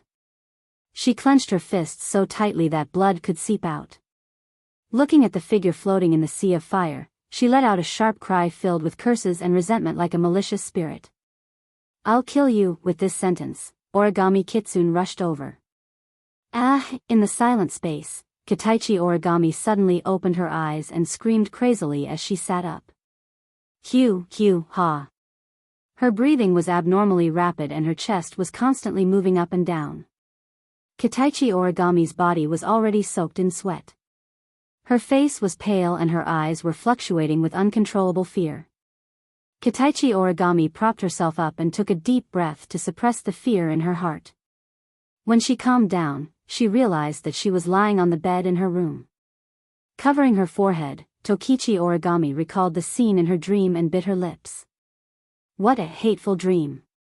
Although she said this, Yuichi Origami did not have any resistance to this dream in her heart. She didn't want to think about it and didn't want to talk about it, but after this dream, Kitaichi Origami was certain of one thing. If the content of the dream is what she experienced in the past, then the person who killed her parents shouldn't be Atsuka Kotori. In his impression, the person who had killed his parents with that beam of fire was obviously an adult. How old was Atsuka Kotori 5 years ago? She had a hateful dream and remembered something she hated, but at least Kitaichi Origami learned the truth. Buzz, buzz. Suddenly, the phone on Yuichi Origami's bedside vibrated, causing Yuichi Origami, who was immersed in her memories, to frown. She reached out and picked up the phone. "Hello, Origami." Through the phone, the voice of Liaozi under the sun entered Origami's ears. Come over now. Upon hearing this, Origami Kitsune was stunned. Chapter 1227. Heavenly Palace City, AST Garrison Base. Didn't I tell you to come here as soon as possible? Why did it take so long? In the base, Sunrise Prairie Fire, who was wearing a pair of work pants and a black singlet, had a writing board under her arm and a pen in her other hand. She looked like the foreman of the movers. She used Lion Roar on Kite Origami, who was standing in front of her. If it wasn't for the fact that Liaozi didn't spit, Origami's face would have been covered in saliva by now. Yuichi Origami lowered her eyes slightly and replied calmly. It's time to get off work and it's late at night. The spacequake alarm hasn't been issued and the elf hasn't appeared. I didn't do anything wrong. There's no need to be anxious just to meet someone, Liaozi was furious. That's true, but you have to see who wants to meet you. Liaozi rubbed her forehead like she had a headache. Seriously. I don't know why the DM executive director wants to meet you, that's also what I want to know. Tabichi Origami raised her head and looked at Daybreak Prairie indifferently. Why is the DM executive director looking for me? Even if you ask me, I don't know. Daybreak Prairie Fire frowned and stared at Toichi Origami's expressionless face. Speaking of which, he seemed to be very interested in you when you met the DM executive director yesterday. Origami lowered her head. She muttered to herself. It was true that Westcott was very interested in Iris Origami's class photo last night when they were welcoming him. He even left everyone else in the room in front of everyone's eyes. He ran in front of Origami Kitsune and had a strange conversation with Origami Kitsune. Origami thought that Westcott was just interested in the Tianyang ceremony because he had been in a high position for a long time. But now that she thought about it, Origami felt that something wasn't right. After all, Westcott first asked about the photo before mentioning the Tianyang ceremony. Could it be that there was someone in his class that Scott cared about? When she thought about it, the figures of those people instantly flashed through Tokichi Origami's mind, and her eyes narrowed. The DM branch was burned down by fire. The elf who could control fire was also in Origami's class. Yuichi Origami suspected that Scott actually knew who destroyed his branch company. He might even know that the person who destroyed his branch was not only an elf but also in her class. If that's the case. In that case, this meeting should be related to that person. Daybreak Prairie Fire, who was standing in front of Toichi Origami, rubbed his chin when he saw Toichi Origami lowering his head and pondering. It seems like you have some idea why the executive director is looking for you. I'm not sure. Origami didn't boast. But I have a clue, I see. Liaozi nodded and immediately changed the topic. He smiled and patted Origami Kitsune's shoulder. Don't think about it too much. Maybe they have taken a fancy to your ability and want you to join the DM company. Join the DM company? Origami Kitsune was slightly startled. She lowered her head again and murmured. If that's the case, is it possible to defeat the elf? Huh? Origami's murmur was very soft. However, Liaozi still heard it. She frowned and sighed. I can't say that it's impossible. After all, the DMCR unit is much better than the ASTs. Before the real one went missing, she was also a DM member. You know how strong she is. Daybreak Prairie Fire glanced at Toichi Origami.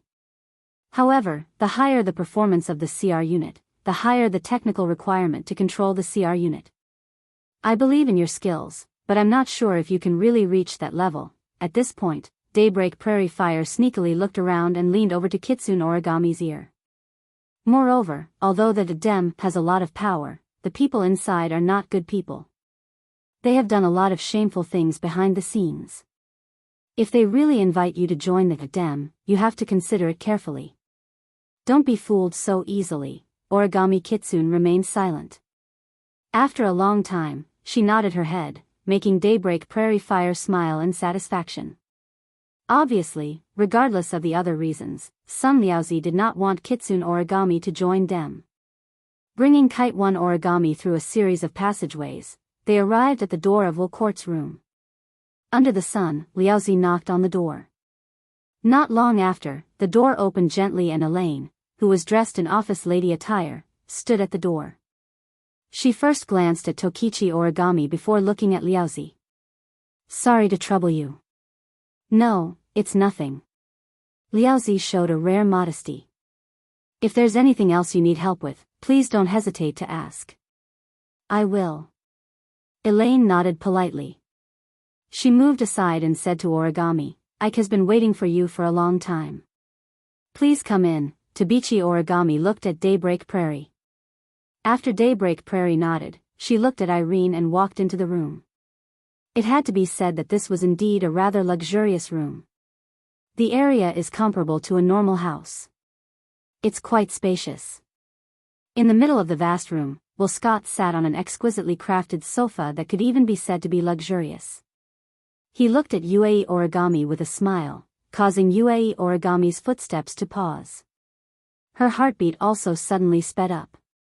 The smile on Will Scott's face was very amiable, but for some reason, looking at the smile on his face, Creamy Origami seemed to see a surge of black malice surging on it, which made her feel a little cold. Yuichi Origami was certain that Will Scott was definitely not her type. Westcott seemed to have sensed Origami Kite's reaction. He couldn't help but let out a bitter laugh. That person was right. The first impression I gave people seems to be really bad. Although he said that, Will Scott didn't seem to care at all. He opened his arms to Toichi Origami as if he was hugging her. The corners of his mouth curled up. I apologize for making you come here in a hurry, Miss Origami. I do have something to discuss with you. Please forgive me if I offended you, it's nothing. Even though Yuichi Origami's personality was cold, she still had the necessary manners. Lowering her head, Yuichi Origami spoke respectfully at a distance.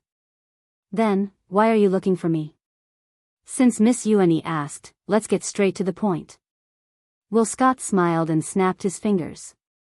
On the side, Irene immediately took out a device and projected an image on the wall like a projector. Looking at the content of the video, Origami's eyes narrowed. It's Wu Yan's image. Sure enough. Origami Kite couldn't help but speak her mind. He really destroyed DM's branch? Oh. Will Scott was stunned. He didn't expect Origami Kitsune to say something like this after seeing the video. He shrugged and looked at Origami Kitsune with a meaningful gaze. That's true. However, Miss Origami, you did know that Shido Itsuka's true identity is an elf. Kitsune Origami held her breath and was speechless. Well, although I'm also a little curious about the reason why Miss Yuichi didn't report her discovery to the higher-ups even though she's obviously a member of AST. Will Scott leaned back on the sofa. But this is Miss Origami's own business. It's AST's business. I don't want to interfere. Hearing this, Yuani Origami couldn't help but let out a sigh of relief. However, Will Scott's next sentence caused her heart to jump again. Since Miss Origami knows that Shido Itsuka is an elf, you should know about the identities of Yamazaki Toka, Tokasaki Kuzo, Yamazaki Akuya, and Yamazaki Yoshika, right? Chapter 1228. As Wilcott read out the names one by one, Tabichi Origami's heart grew restless. Tabichi Origami was certain that Wilcott knew the identities of the elves in her class. If that's the case, why didn't Wilcott kill them? Isn't the DM an organization that advocates killing elves? Although the handling of the space quake and the response to the elves were the responsibility of a certain army of each country, these elven armies were only ahead in terms of numbers compared to the DM. Some of them couldn't even be ahead in terms of numbers. In addition to the special nature and status of the DM, there were many examples of countries asking for help from the DM or DM intervening in the affairs of the elves. Now that they know the elves' identities and locations, why didn't they send people to kill them? Moreover, the elves that destroyed their branch company were among the elves. Yuichi Origami was puzzled, and he couldn't figure out what Will Scott meant. At that moment, he might as well confess. Yes. Tabichi Origami nodded. I know. Yusuke Toka, Tokasaki Kuzo, Yusuke Yagiya, Yusuke Yushien, and Itsuka Shido are all elves. Oh. Will Scott stared at the expressionless Tabichi Origami and suddenly smiled. Just as Origami thought Westcott would ask her why she didn't report this matter to the higher-ups of AST, Westcott raised such a question instead. If that's the case. Your parents died at the hands of elves. You hate elves so much. Why are you still able to live a normal high school life with them? Yuichi Origami raised her head abruptly. Her gaze shot towards Will Scott like lightning. You investigated me? I just want to have a better conversation with Miss Yueni. Facing Yueni Origami's questioning, Lin Fan said. Will Scott's expression didn't change at all. Instead, he admitted it openly. Moreover, it doesn't seem like it's that hard to find out. Yuichi Origami took a deep breath. This time, there was no longer any respect in his eyes when he looked at Will Scott. It was just like what Liaozi had said. Not a single person in the DEM is a good person. However, Will Scott's next words caused Yueni Origami's ice-cold heart to tremble. Hey, Miss Yueni. His gaze met with Yueni Origami's cold gaze. Whiskett's lips curled into a smile. Do you want to know who killed your parents? Kite Origami's heart felt as if it had been hit by a heavy hammer. Her body trembled, and her eyes suddenly became sharp. Even her voice became hoarse. You. Could it be that you know? Wiskett smiled mysteriously. At the same time, Irene immediately changed the channel of the device in her hand. The projection on the wall began to play a video. The quality of the video was not good. It could even be said that it was very poor. The resolution was rough, and the location of the shot was very blurry. Moreover, it was not shot from the beginning. It started halfway through and was intermittent. The first scene of the video playing on the wall was the heavenly palace city shrouded in fire. Then, the image switched to a corner. Some figures appeared inside. Yueni Origami's eyes widened when she saw the figures in the video. Dad. Mom, yes, the figures in the video were Yueni Origami's parents. However, the figures did not appear for long before they were hit by a beam of fire from the sky. Together with the ground, a deep hole was created. Yueni Origami clenched her fists, and her breathing became slightly rapid. Seeing her parents die in front of her again, that kind of pain is definitely intense. However, this is not the only reason why Yueni Origami's breathing became rapid. Another reason is because in the video, there is a blurry black figure in the air. Just now, it was this blurry black figure that shot out a beam of fire and killed Yueni Origami's parents. The video ended there, but the matter is far from over. Irene operated the device in her hand and pressed a button. The blurry black figure suddenly expanded rapidly. Soon, the black figure's true face was exposed in front of Yueni Origami's eyes. Kite Origami was finally able to see the face of the person he hated for the first time in the 5 years he had been searching for his enemy. Looking at the face in the video, Yueni Origami's pupils shrunk to the size of a needle tip, and her expression became sluggish. Black clothes, black hair, red eyes, that face, Yueni Origami can see it almost every day. And it's at the closest distance. It's in her class. Yueni Origami looked at the face in a daze, and she couldn't help but take a few steps back. Her eyes set off violent waves, and she murmured the name of the enemy who killed her parents in a way that was close to sleep-talking. Wuha. Sherdao, yes, in the video, the murderer who killed Yueni Origami's parents is Wu Yen. It's him. Yueni Origami's beautiful face distorted at an unimaginable speed, and in the blink of an eye, bitter resentment appeared on her face.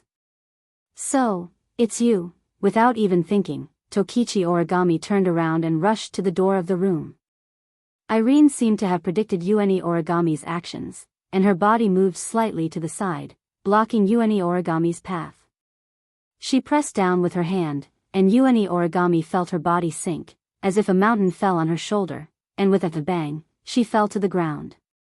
What are you doing? Yueni Origami glared at Irene, and desperately struggled to get up. Let me go. Don't waste your energy.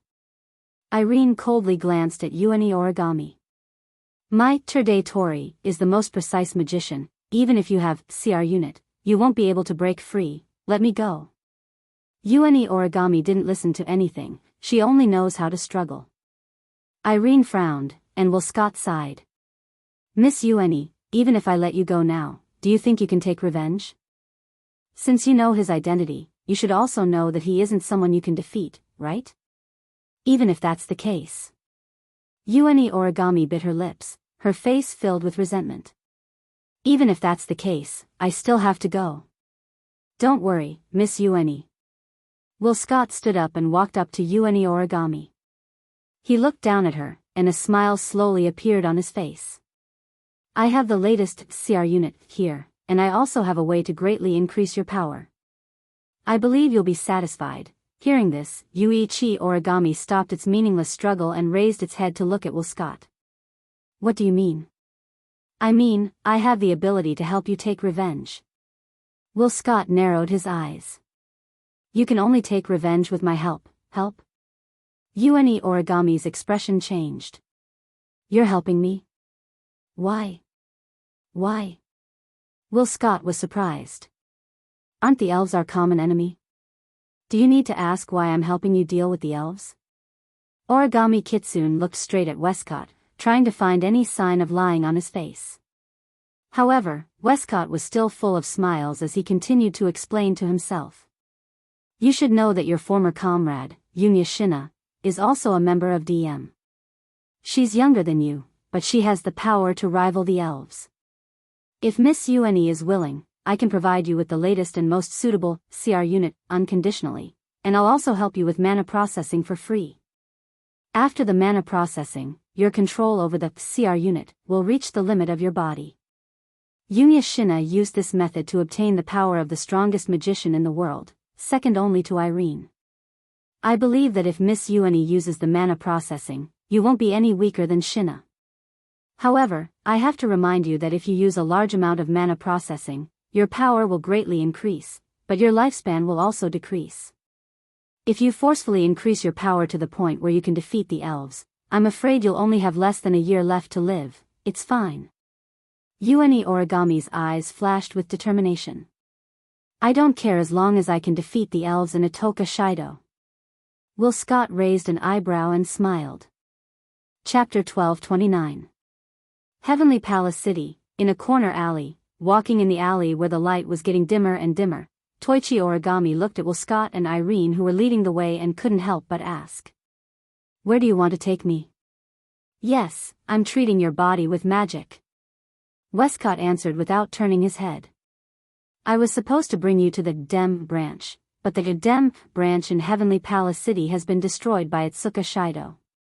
Almost all the instruments were destroyed in the fire, and AST doesn't have any instruments in this area, so I can only bring you here.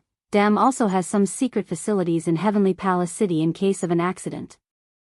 Irene, who was walking one step behind Will Scott, glanced at Toichi Origami.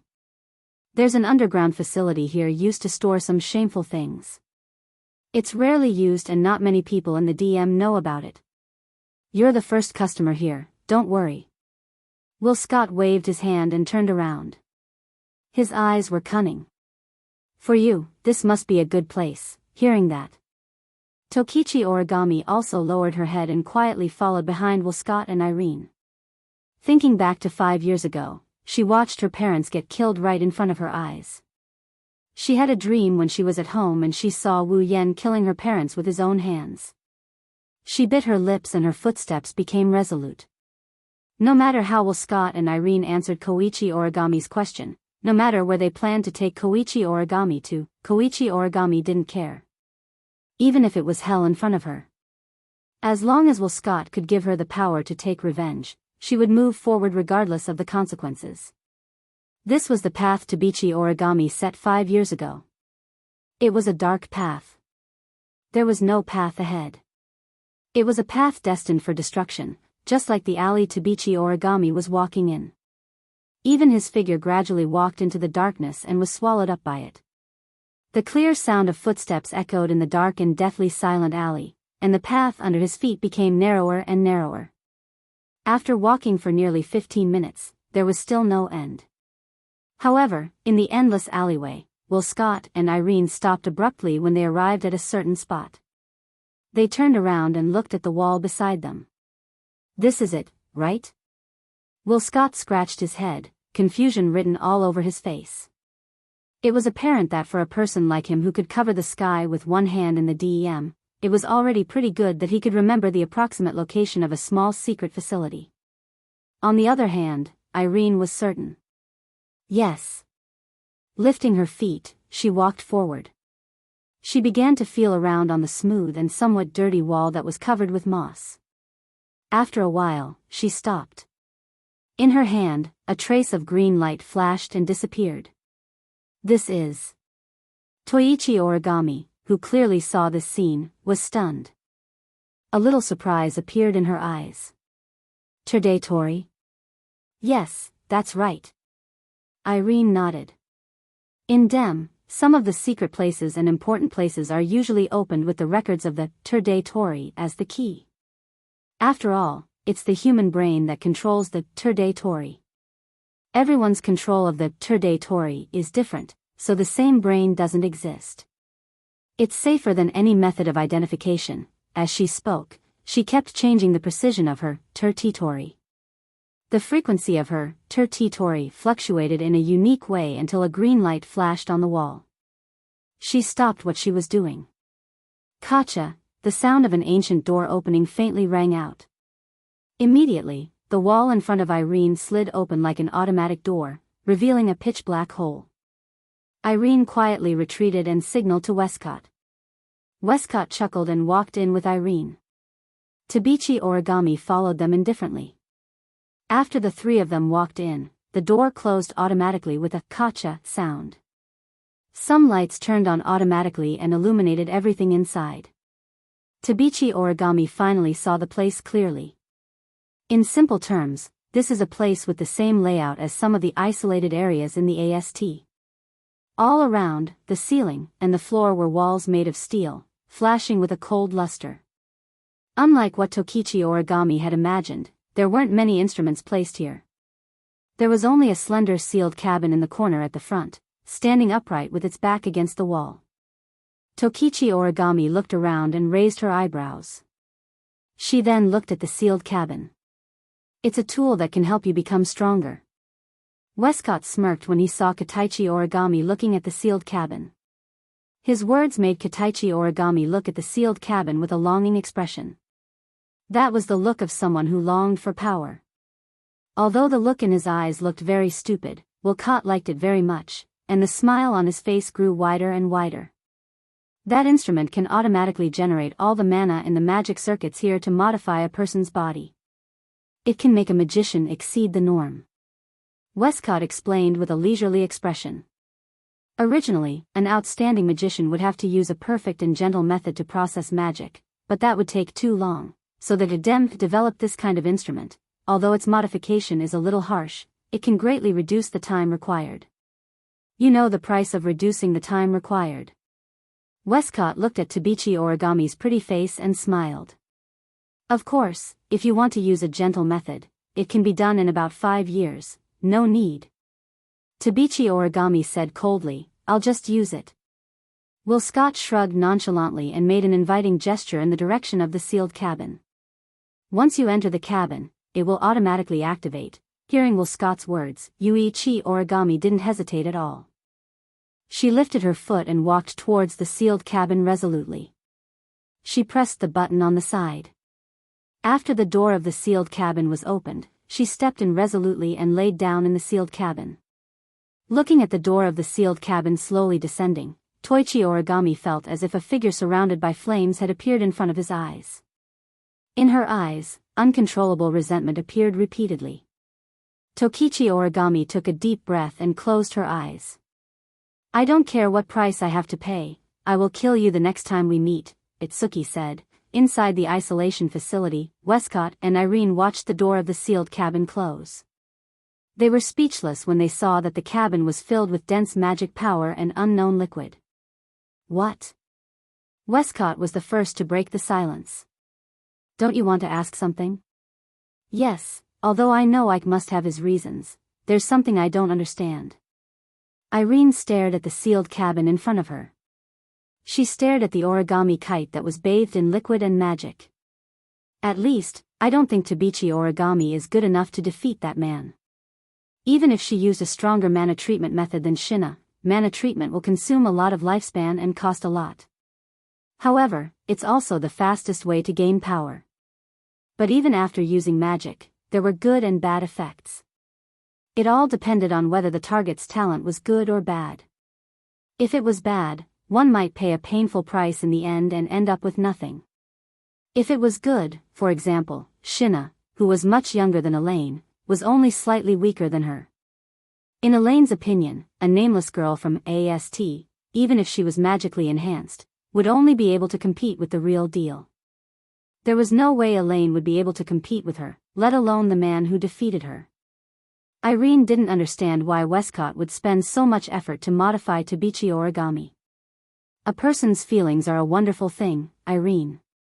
Will Coates said meaningfully. She might not be able to surpass you in the end, but she might be able to achieve better results than you. Chapter 1230. In the early morning, there's still a hint of coldness in the air. Dawn had just broken, and there were still a few stars in the light blue sky that hadn't fallen yet. In the morning light, the green trees were shining brightly, waiting for the lingering sunlight to linger around them. At some point in time, the brilliant rising sun dyed half of the sky red, sprinkling soft colors among the clouds. In Heavenly Palace City, some light smoke floated out of the windows of every house. Every household was preparing breakfast, causing the air to be filled with a veil-like mist, making it seem a little lively. In Wu He's house, Shirji should have gotten up at this time and started to make breakfast. However, because Shirji, Kurumi, and Shirxiang were busy until very late last night for the night sacrifice, the three of them directly stayed in a nearby classmate's house last night and didn't come back. Yono had gone out with Ling Yin for the night, and Kotori had stayed in Fraxinus last night. That was why Atsuka's house was unusually quiet today. There wasn't even a single sound coming from the window, let alone smoke. As for the members who stayed at home last night, they didn't wake up until 3 o'clock in the morning. The sunlight shone directly on the glass of the window, refracting an abnormally dazzling light. It happened to reflect on the bed in the room, and also on the three figures entangled with each other in an extremely ambiguous position. The seductive spring scenery that leaked out from the quilt was exposed to the air. Wu Yan's eyelids twitched in his sleep. He slowly opened his sleepy eyes and subconsciously stretched out his hands to support himself. In the end, he only managed to press his hands on two soft and plump breasts. Wu Yan's mind was still a bit hazy when he felt the soft touch on his palms. After a moment of silence, he slowly lowered his head. Then, two white jade-like bodies appeared in his field of vision. They're imprinted in his eyes. He looked at the two beautiful bodies in his arms. Wu Yan covered his forehead with his hand. It took him a while to remember what happened last night. I think I ate Yeju Shi and Shi Xian. Wu Yan bitterly smiled and shook his head. But no matter how you look at it, the bitter smile on his face is a euphemism. He's almost beaming with joy. Wu. Who knows if it's because of the noise? A soft moan echoed. It made Wu Yan's bones go limp. It was Shi Xian who was lying on Wu Yan's left. Her long eyelashes fluttered for a while. She slowly opened her eyes. She looked at Wu Yan with a confused gaze. She looked at him for a bit before she completely woke up. Her silver eyes were wide open. Yo. Wu Yan's lips curled up when he saw Shi Xian's eyes. Morning. Shi Xian blinked. She first looked at Wu Yan, then looked at Yeju Shi who was lying beside her, and finally looked at herself. Her delicate face instantly turned red. She pulled up the blanket and covered her head, not daring to see anyone. Seeing Shi Xian's actions, Wu Yan couldn't help but laugh. He pulled the blanket and teased her. What's wrong? Are you feeling shy now? However, the voice that came from the blanket made Wu Yan's teasing expression freeze. Shame and anger. Shi Xian has become impure. She was eaten by a beast. She can't get married anymore. Beast. Beast. Wu Yan's expression turned into one of excitement. I admit that I was a bit tough last night, but what beast? Isn't that too exaggerated? Shi Xian was silent for a while under the blanket, then she replied. Crying, Shi Xian didn't mean that master acted like a beast, but acted like a beast. Acted? Wow, Yeju Shi and Shi Xian were together last night. Shi Xian's body wriggled under the blanket. Not long after, Wu Yan felt a soft little hand grab his important part. Master was not only very energetic last night, he's also very energetic now. He's like a beast with unsatisfied desires. Ahahaha. Wu Yan's expression became complicated. He felt comfortable and unnatural at the same time. Feeling Shi Xian's soft little hand, he couldn't help but laugh. It's morning after all. It's not strange to be a bit more energetic in the morning. Question, do I have to be energetic in the morning? Shi Xian poked her head out of the blanket and looked at Wu Yan in confusion. Master, don't you usually look very tired in the morning? This is not what I mean. Wu Yan's mouth twitched when he saw that Shi Xian was determined to get to the bottom of this. Looks like even if you've watched those so-called special training videos, you haven't improved much. I repeat, special training videos? Shi Xian was slightly startled. Then, she seemed to have thought of something and her pretty face turned red again. She lowered her head and muttered. Shy, master is really perverted. This. Wu Yan had the urge to sweat. You bought those videos yourselves, and you dared to play them in the hall. Who is perverted? Master. Of course, it's Master's H. Yushin glanced at the blushing Yagia on the other side of Wu Yan. Yagia looked at Wu Yan with a hint of envy and jealousy. Shi Xian aside, Master bullied Yeju Shi last night while Shi Xian was on the phone with Meizhou. You also enjoyed Yeju Shi's beautiful body that seemed like it would break if you hugged her. You tore her clothes and took away her purity. I'm so envious of you. I hate you. First of all, I didn't tear Yeju Shi's clothes. Second of all, you definitely said you were envious. Wu Yan held his head as if he had a headache. Shi Xian, could it be that you want to learn from Meizhou and be attracted to both men and women? Meizhou. Shi Xian shivered, obvious disgust appeared on her face. Blame? Master, please don't compare Meizhou to Shi Xian. Shi Xian would never become like that. In other words, your woman is only limited to Yeju Shi? Wu Yan shook his head with a smile. How sly, the man isn't satisfied yet. After saying that, Wu Yan's hand slowly slid down Shi Xian's body, covering her extremely plump and round breasts and squeezing. Wu.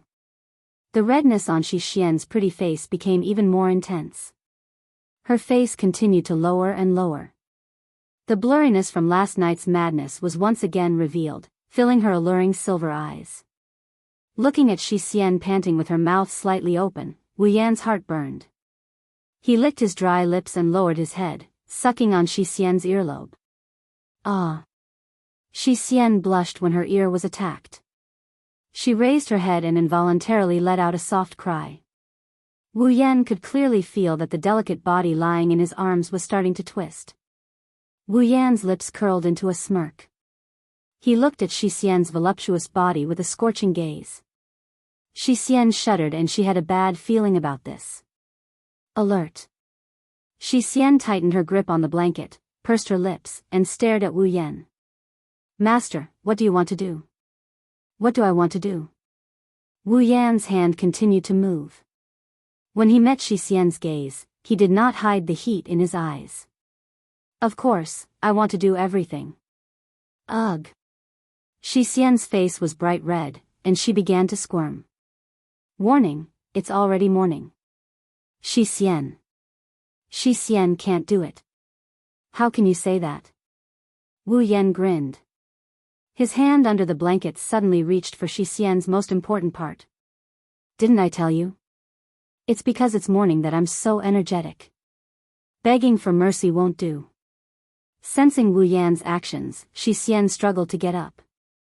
However, she did not know that this would stimulate Wu Yan. Ignoring Shi Xian's resistance, Wu Yan flipped his body and pressed Shi Xian under his body. Then, he forced her to turn around. Her hands were on the bed, and her back was facing him.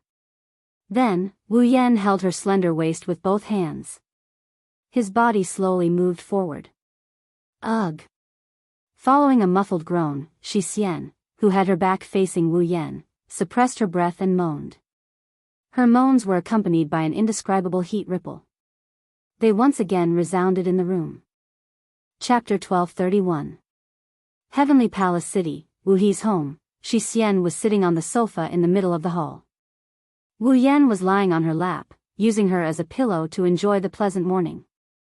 Lying on Shi Xian's smooth thighs, Wu Yan narrowed his eyes. His face was full of enjoyment. From time to time, he would open his mouth and put the breakfast that Shi Xian brought into his mouth. As he chewed, he sighed. If I could have this kind of treatment every morning, it might not be bad to wake up early. Wu Yan raised his eyelids. In the next moment, a half-squinted and listless face appeared in front of him. However, it was difficult to control the faint smile on the corner of her mouth. He could not help but laugh. Shi Xian's pretty face turned slightly red. She turned her head away, not daring to look into Wu Yan's eyes. Seeing this scene, Wu Yan laughed even more happily. His gaze was also fixed on Shi Xian's face. His heart was in turmoil. It had to be said that even if one did not look at Shi Xian's voluptuous figure, just looking at her appearance was already very shocking. She definitely would not lose to any of the girls that Wu Yan knew. Last night, her relationship with Wu Yan had further improved. Not only did Shi Xian's complexion become more rosy, but her appearance also became more beautiful. Her every move also released a soul-stirring temptation. Coupled with Shi Xian's personality, she was even more attractive. Although Shi Xian had a listless face all day long and liked to quarrel with Yi Juya and 10 fragrances, Wu Yan knew that there was an indescribable gentleness in Shi Xian's bones. This gentleness. It could be seen during normal times. Unlike Yi Juya, for the sake of his dignity, she would sometimes be very domineering. She was also very carefree in private. Shi Xian's usual actions were very similar to a gentle and generous girl. Thinking about it, she was definitely a gentle girl deep down. And this point was now proven by Shi Xian's attentive feeding actions, looking at Shi Xian's beautiful rosy face. Wu Yan heaved a sigh of relief. He felt slightly regretful in his heart. If Wu Yan had known that eating Shi Xian could make her protect him so gently, he would not have waited until now to eat her. Although part of the reason was because of Shiori, the Baowu sisters were always by his side. If he wanted to eat them, he could still find opportunities. However, Wu Yan didn't. He had been thinking of eating it in the future. Now, he finally regretted it a little. At this moment, the door of the hall was gently pushed open, and a figure that was more than 80% similar to Shi Xian walked out with slightly unnatural footsteps. She swept her gaze across the hall. Finally, her gaze landed on the two people who were enjoying themselves on the sofa. Her eyes were filled with resentment. Seeing how sweet the two of them were acting, Yi Jia pouted and snorted. She quickly walked in front of the two of them and put her hands on her hips. She looked like a spoiled brat. However, when Yi Jia's gaze met with Shi Xian's, the two of them quickly looked away as if they were electrocuted. Their beautiful cheeks also blushed because of this. Obviously. The two sisters remembered that they served the same husband last night. No matter how good their relationship was, they had to play so fiercely the first time. Now that they see each other, they will feel more or less awkward. Of course, this is a little awkward.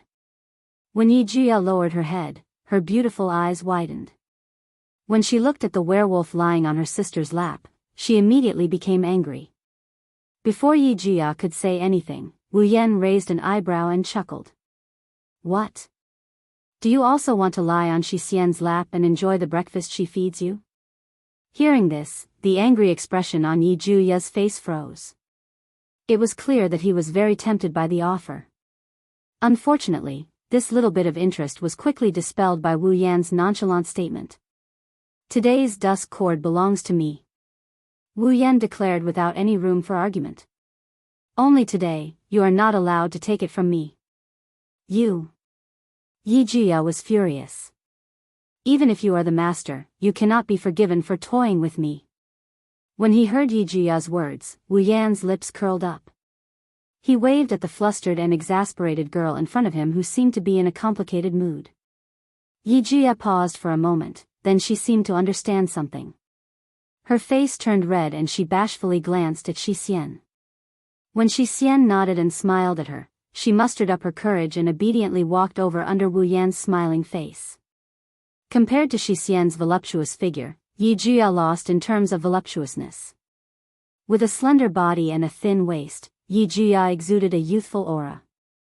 This aura didn't make Yi Jia appear too immature. Instead, it gave her a youthful aura that was completely different from Shi Xian's gentleness. Wu Yan almost couldn't tear his eyes away from Yi Jia. Under Wu Yan's seemingly warm gaze, Yi Jia's heart pounded. A blush crept up her face and even reached the tip of her ears. She lowered her head and didn't dare to raise it for a while. As if to change the topic, Yi Jia quickly looked at Shi Xian and whispered with a red face, "Shi Xian, you were bullied by him last night, right?" Hearing this, Shi Xian blushed again. The two sisters had been devoured by a certain wolf on the same day and night, causing their skin to become thinner. Just today alone, they had blushed countless times, but Shi Xian still answered Yi Jia's question. Correction, it wasn't just last night. Shi Xian was bullied in the morning too. After saying that, perhaps because she felt a little shy, Shi Xian didn't forget to act arrogant. Blame? Shi Xian thinks it's all Yi Jia's fault. Last night, he was intimate with Master in the hall and Shi Xian was dragged into it. Master took advantage of me. Is that so?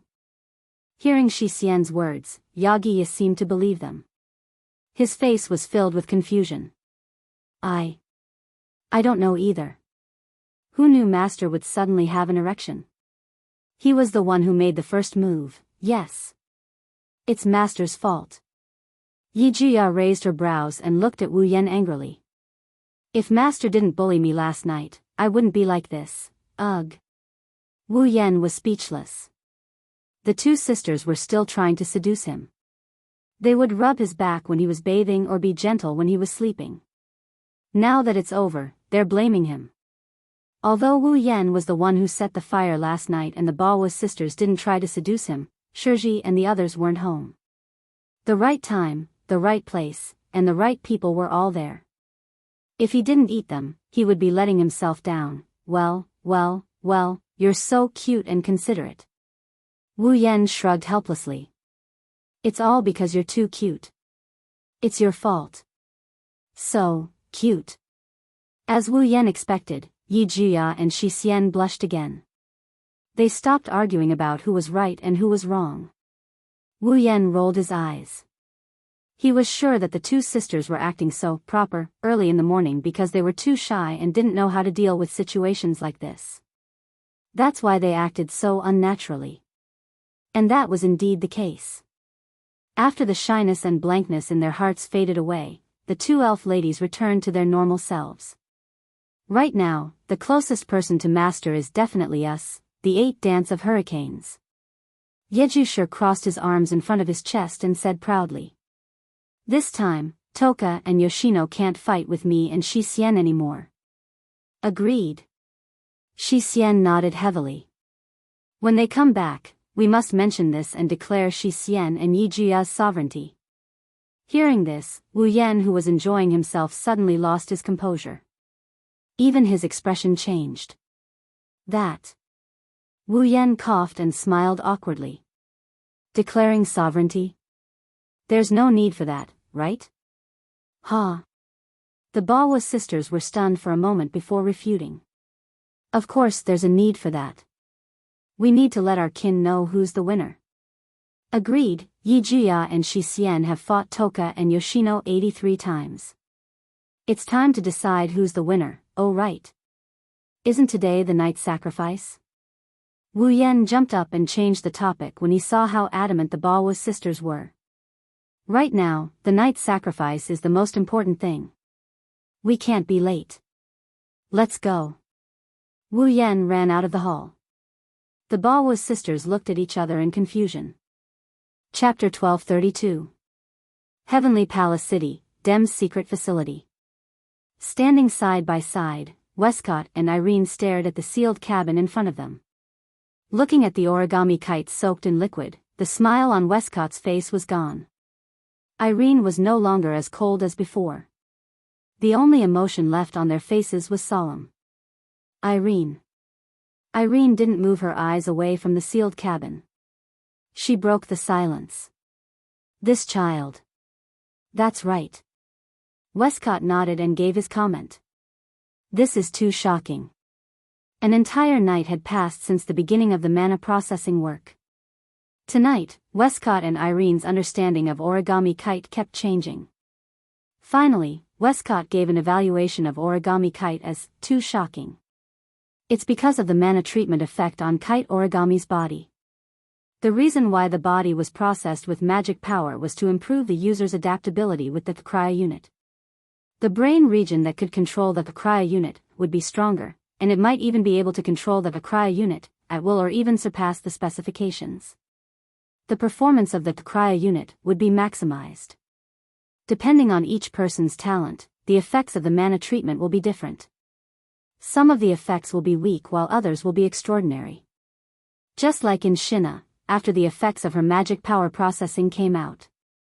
It directly made her the second in command of the Dem magicians. She was also the one with the best magical effects so far after her body had undergone magical treatment.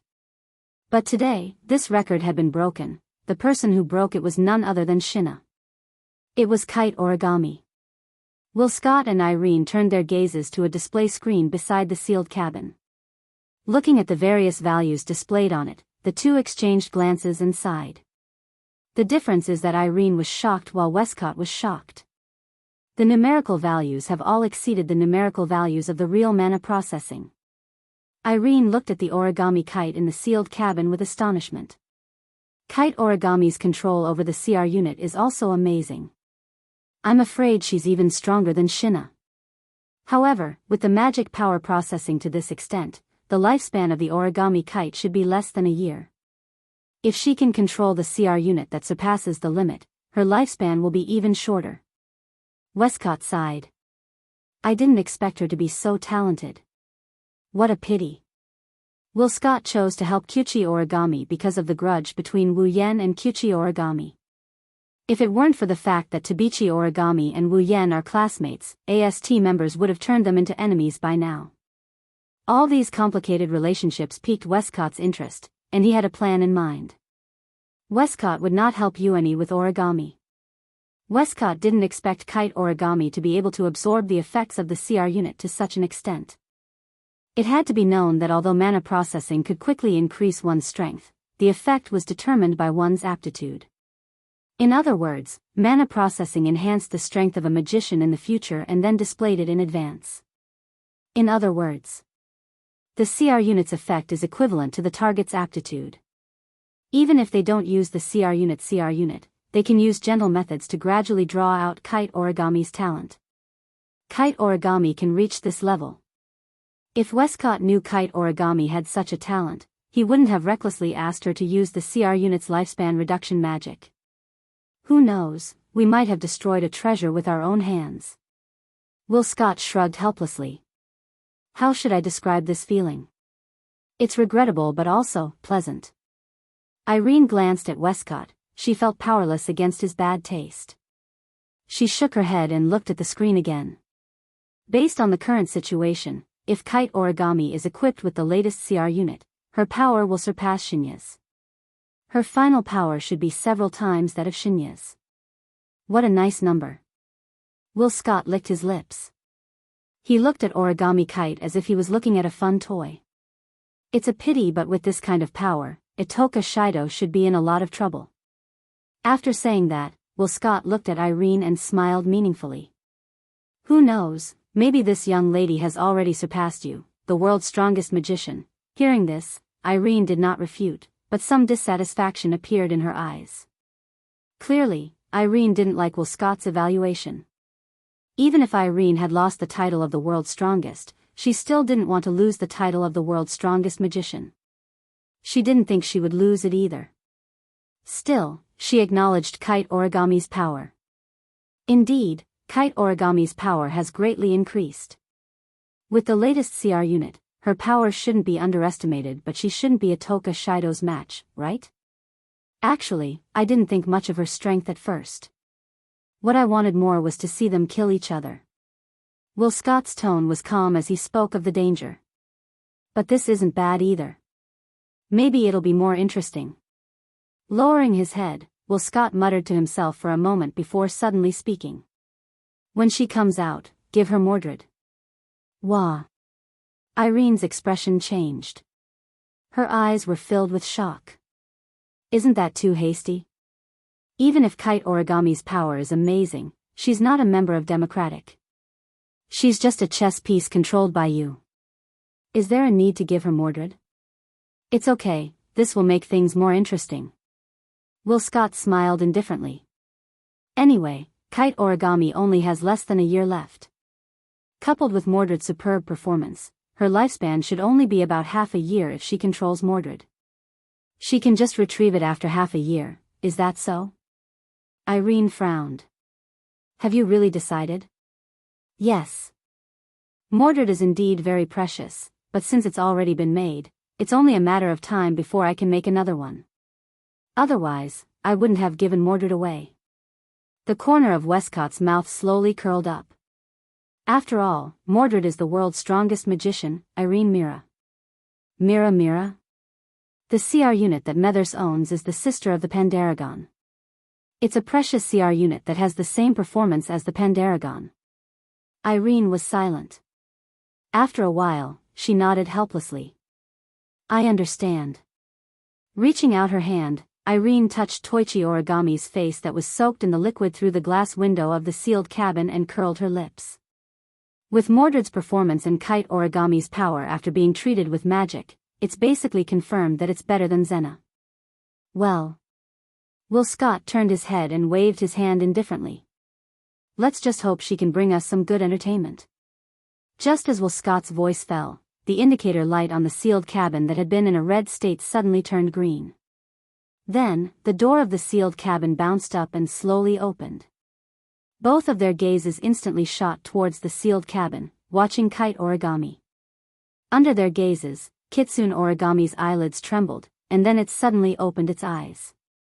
With a splash, Kitsune Origami walked out of the sealed cabin with her drenched body and wet clothes. She looked at her hands. She could clearly feel that she was no longer the same as she was before. As for what exactly was different, Tokichi Origami couldn't pinpoint it. The only thing she could be sure of was that her brain had become clearer and faster. He looked up at Westcott, who showed a big smile and opened his hands. Welcome, congratulations. Thank you for your hard work. Avenger. Chapter 1233.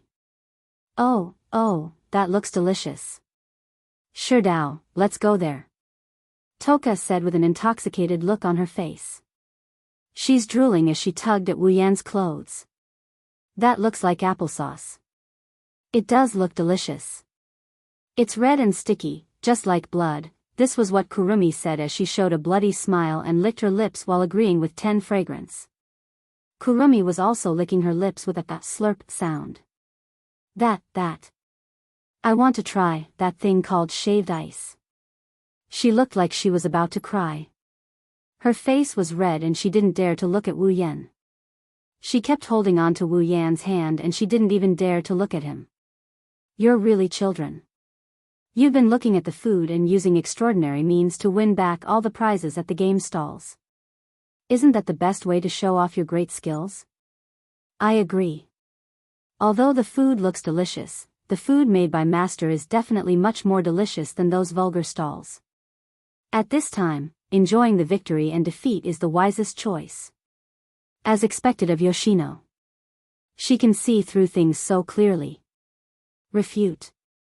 Yoshino is much more capable than Yoshino. After all, Yoshino was the one who suggested it first. This is what Yaguya and Yushin said to Wu Yan. Yushin and Yushin are standing behind Wu Yan like his bodyguards. They've been flattering each other for a while now, they're on good terms with each other. Well. No matter which side it is, I think it's great. As long as I can be with my dear, I have so many cute girls to accompany me. I am so happy. Meijio was wearing a mask on her face. She cupped her cheeks and pretended to be happy as she said this. It should be mentioned that these girls who were incessantly expressing their opinions were currently in a state of encirclement. They are surrounding Wu Yan. Except for the front, they are all surrounded. Thus, a group of extremely beautiful girls surrounded a boy in the middle. They are constantly fawning over him. On the street of the Heavenly Palace Square. The passionate display attracted a series of gazes that are even more passionate than the pictures. They are so passionate that they can burn people's skin. I don't know why. I suddenly feel like burning someone. I don't know why, I suddenly feel like lighting a fire. I don't know why, I suddenly feel like tying something. Tying something to a cross, right? Yes. Yes, yes, yes. You know me. Actually, I have a rope. Actually, I also have gasoline. Why do I have a torch? Yes. While they looked at each other in sympathy, they also looked at Wu Yan angrily. They didn't know how dangerous their words were. The stalls and the people on the street were talking to each other.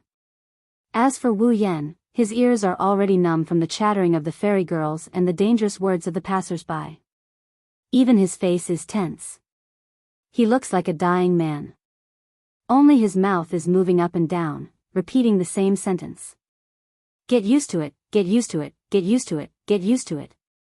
Seeing Wu Yan's reaction, Shiji, who was walking at the back of the group, looked at him with pity. Shido, actually, you have a hard time, you are quite pitiful. Shiji classmate, what did you just say?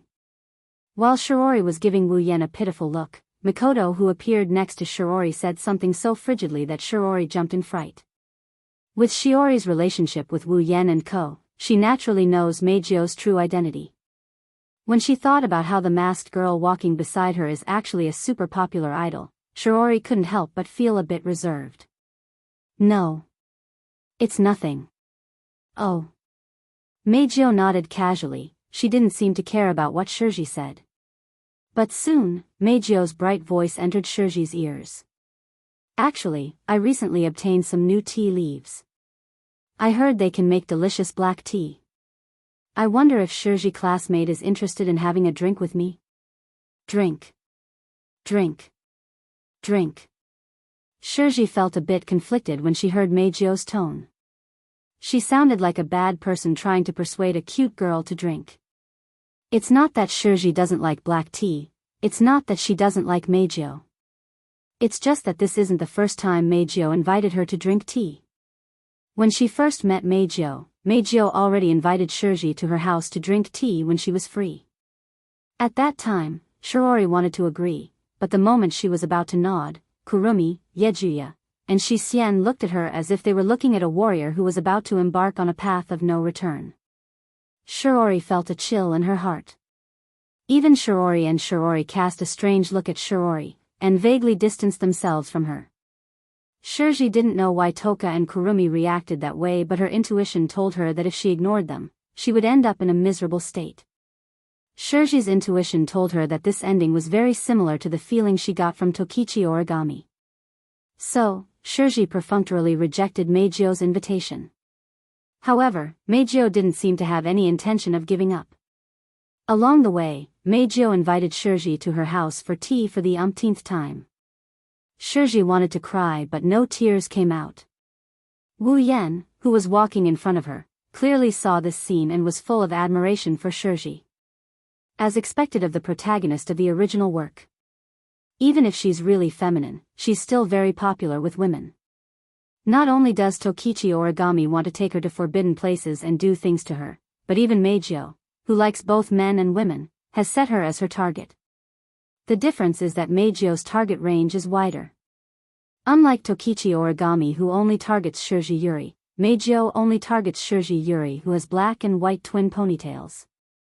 Of course, Tokichi Origami isn't as perverted as Shirai Kuriko. Probably.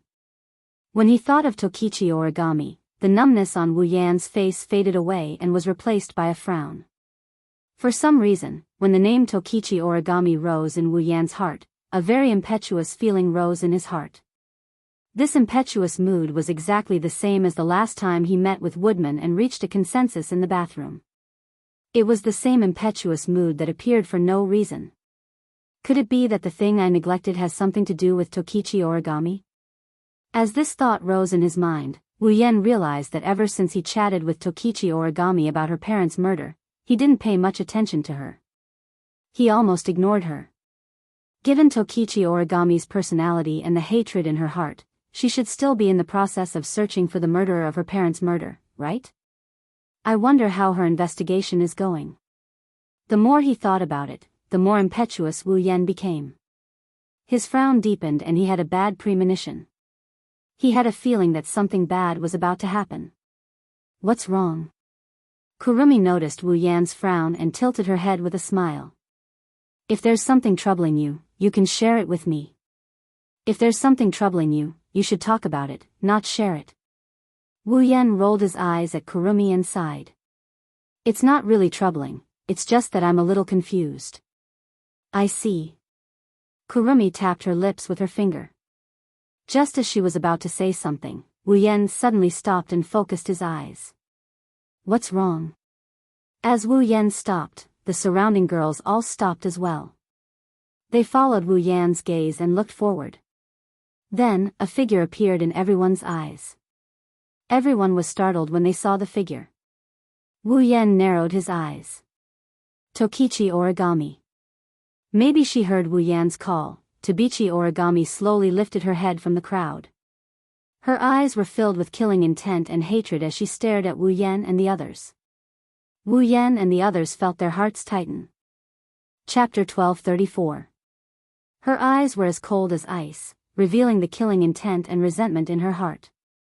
It was as if the surrounding air had been frozen, isolating the space.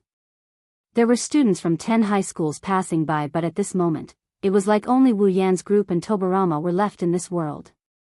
Regardless of what Tobarama was thinking, Wu Yan's group became alert. Something's wrong. Something's very wrong. Something's very wrong. Including Shirori, almost all of the girls had the same thought. Naturally, Wu Yan was the same. Especially Toka, Shirori, and Toka, who had dealt with Toka Origami more than once. Toka held her breath when she saw that Tobarama was completely different from the usual Tobarama. Her cold eyes were filled with pure hostility and killing intent. Shirori also hid behind Wu Yan in fear. Toka and Yoshino had seen Toshiichi Origami in this state before. More than once. Before Toka and Yoshino met Wu Yan, they appeared in this world as elves more than once. Whenever they did so, the AST would send out a crusade against them.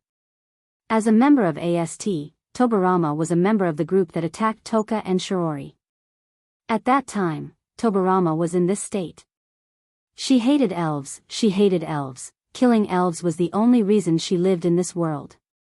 The current Origami Kite was exactly the same as the Origami Kite who was a member of AST and fought against Toka and Yoshino. Of course, compared to when she attacked herself, the current Tobarama's hostility and killing intent were much stronger. Her hatred increased infinitely along with her cold gaze. She was like an evil spirit that returned from hell. But this state. Toka and Shirori also saw it. That was the day when they followed Wu Yan back to this world and caused the space quake. When Tobarama saw the elven coterie. At that time, Kite 1 could fold paper. Just like the current Kite 1 Origami.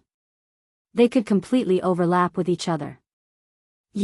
Almost instantly, Toka felt an instinctive hostility towards Toichi's origami form, and her body tensed up.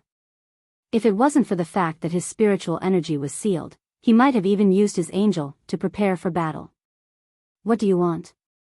Yes, origami classmate. Shirori also seemed to be a little panicked. Looking at Tabichi Origami staring at Wu Yan, she quickly opened her mouth. If Shido did something wrong and made you angry, you can tell me directly. I can ask him to apologize to you. Apologize? Kitsune Origami's eyes widened in an instant, then she roared in anger. How can an apology make me give up on revenge? Accompanied by the angry roar, a burst of faint light broke through the air from all directions and covered Kitsune Origami's body, rendering her into a dense light and gradually elongating. When the light and shadow dimmed, Kitsune Origami's appearance had completely changed. Her Lai-chan high school uniform had disappeared and was replaced by the tight streamlined suit that must be worn when equipping the CR unit, and the strongest symbol of magician strength, the CR unit. However, different from the crude CR unit of the past, the CR unit on Kitsune Origami's body had changed greatly. The entire body was made of dark gray mechanical armor, covering Kitsune Origami's limbs and scattered parts. The shape was particularly sharp, and the shoulders and ribs were covered with wing-like armor. On Kitsune Origami's back, there was an X-shaped propulsion jet, and a huge cannon-like armament on her waist.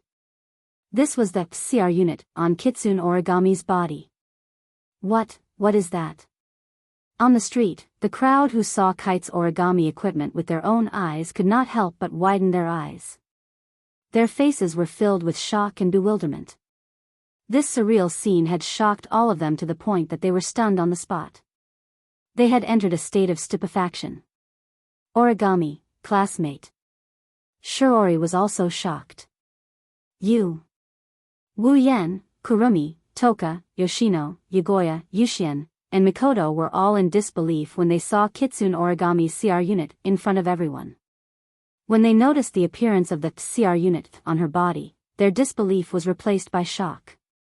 This definitely wasn't something that Kitsune Origami's AST standard CR unit could compare to. Moreover, based on appearance alone, the CR unit on her body was very similar to another person's CR unit. The world's strongest magician, Irene? Mira? Messier? Kitsune Origami.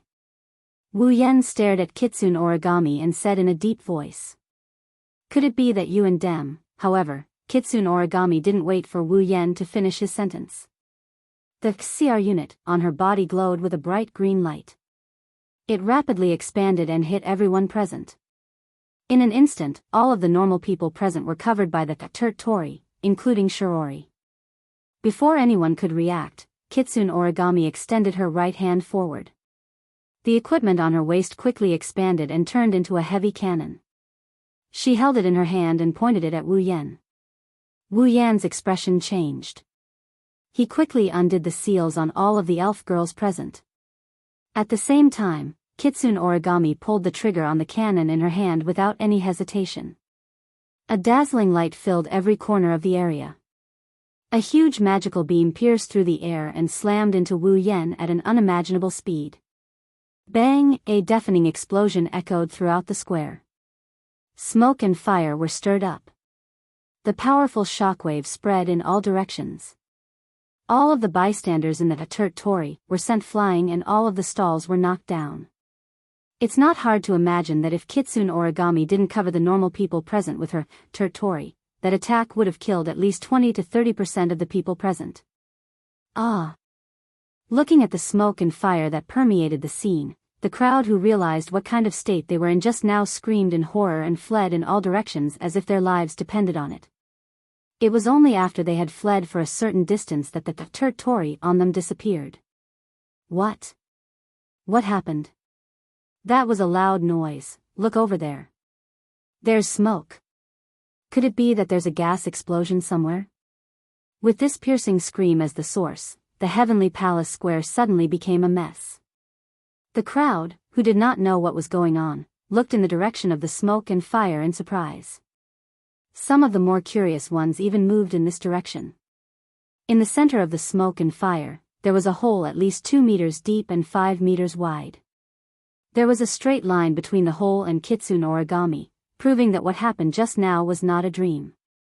In the middle of the hole, Wu Yen reached out with one hand. There was some light smoke and magical fluctuations coming from it. Just now, he had used this hand to block Tokichi Origami's attack. On his other hand, Wu Yen is holding Shiori by the waist. Their surroundings are still rippling with the light of Tori, domain of will. However, her face is also filled with fear. Seeing the uncontrollable fear on Shiori's face, Wu Yan's eyes flashed with anger. For Shiori, who didn't know what Tori does, she was facing death just now. Wu Yan looked at Kitsune Origami. The anger in his eyes turned into coldness. Do you know what you've done? I don't need you to remind me. Kitsune Origami raised her heavy cannon and said with a cold tone. There was no confusion or hesitation in her voice. Everything will end if I kill you, including me. Chapter 1235. Once I kill you, everything will end. Including me. Hearing Tabichi Origami's cold and resolute tone, Wu Yan clicked his tongue in annoyance. His brain started working at high speed. Why did Kuda Origami become like this? Why did Kuda Origami hate him so much and even made a declaration of self-destruction? Why was Kuda Origami equipped with a CR unit similar to Irene's form?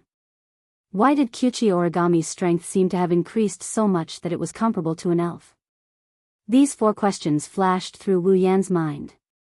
They mixed with the impulsive feeling from before and occupied all of his nerves. Looking at Kuda Origami's crazy appearance and recalling all the words it just said, Wu Yan had a vague guess. Sherdao. Brother Sherdao. Lord Husband. Master. Darling. In the air, the elven girls who had disappeared from their original spot descended one by one with cheers.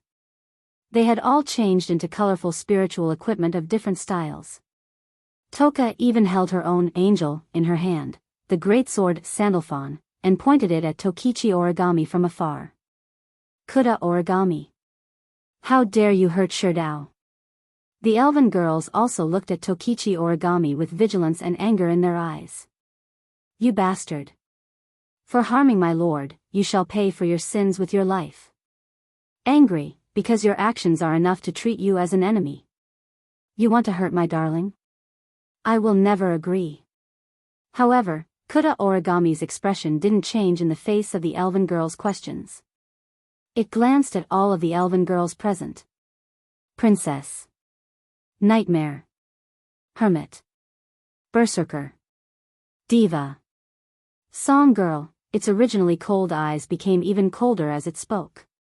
Even the air seemed to have frozen. Other than Ifrit, everyone is here? Perfect, elves don't need to exist in this world.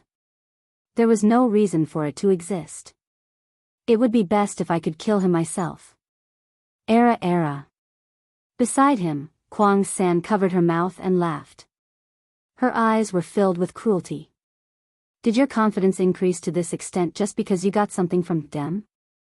Do you think you can defeat us with that cold thing on your body? We have more than one elf on our side. They might not take turns to fight with you. Hearing this, Tokichi Origami lowered her head. After a moment of silence, he raised his head abruptly and stared intently at Wu Yan. A monstrous hatred immediately surged into her expressionless face. As long as I can kill you, it doesn't matter, you. Toka glared at Toichi Origami. Just as she was about to say something, Wu Yan stopped her. Wu Yan handed Shiori, who had fallen asleep at some point, to Toka. He also stared at Toka Origami and spoke to Toka and the others. Take good care of Shiori and the surroundings. Don't let ordinary people barge in, Shiori. Seeing the unconscious Shiori, Toka hurriedly hugged her. The anger in her eyes was replaced by worry. What happened to Shiori?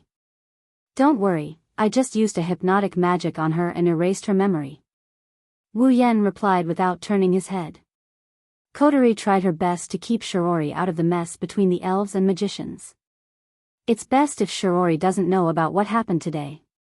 Also, the students who witnessed everything at the scene, a few of you, come out and ask Kotori to erase their memories. What about you? Meijio asked anxiously. Do you want to? There are some things I need to figure out. Wu Yan interrupted Meijio with a smile. You don't have to worry about me. I won't be in trouble. Kotori, on the other hand, I haven't been able to get in touch with her since the beginning. Her communication with Fraxinus seems to have been cut off. Something must have happened over there. Wu Yan narrowed his eyes. Even though I removed the seal on Coterie, I'm afraid she might be in trouble if she's alone. Split into 2 groups. One group will watch the surroundings and make sure no one barges in. The other group will go to Coterie and support her. Listening to Wu Yan's analysis, the elven girls exchanged glances and they nodded. Then. Be careful, don't worry. The elven girls looked at Wu Yan and Toka Origami. They levitated into the air and left the scene. Toka Origami frowned. She didn't want the elven girls to leave. However, when she saw Wu Yan didn't leave, she focused on Wu Yan again. Her gloomy expression revealed the hatred in her heart. Itsuka. Shido. Wu Yan took a deep breath when he heard Toka Origami's resentful voice. He stepped forward and stared at her. It seems that your investigation during this period of time seems to have found something that even I didn't expect.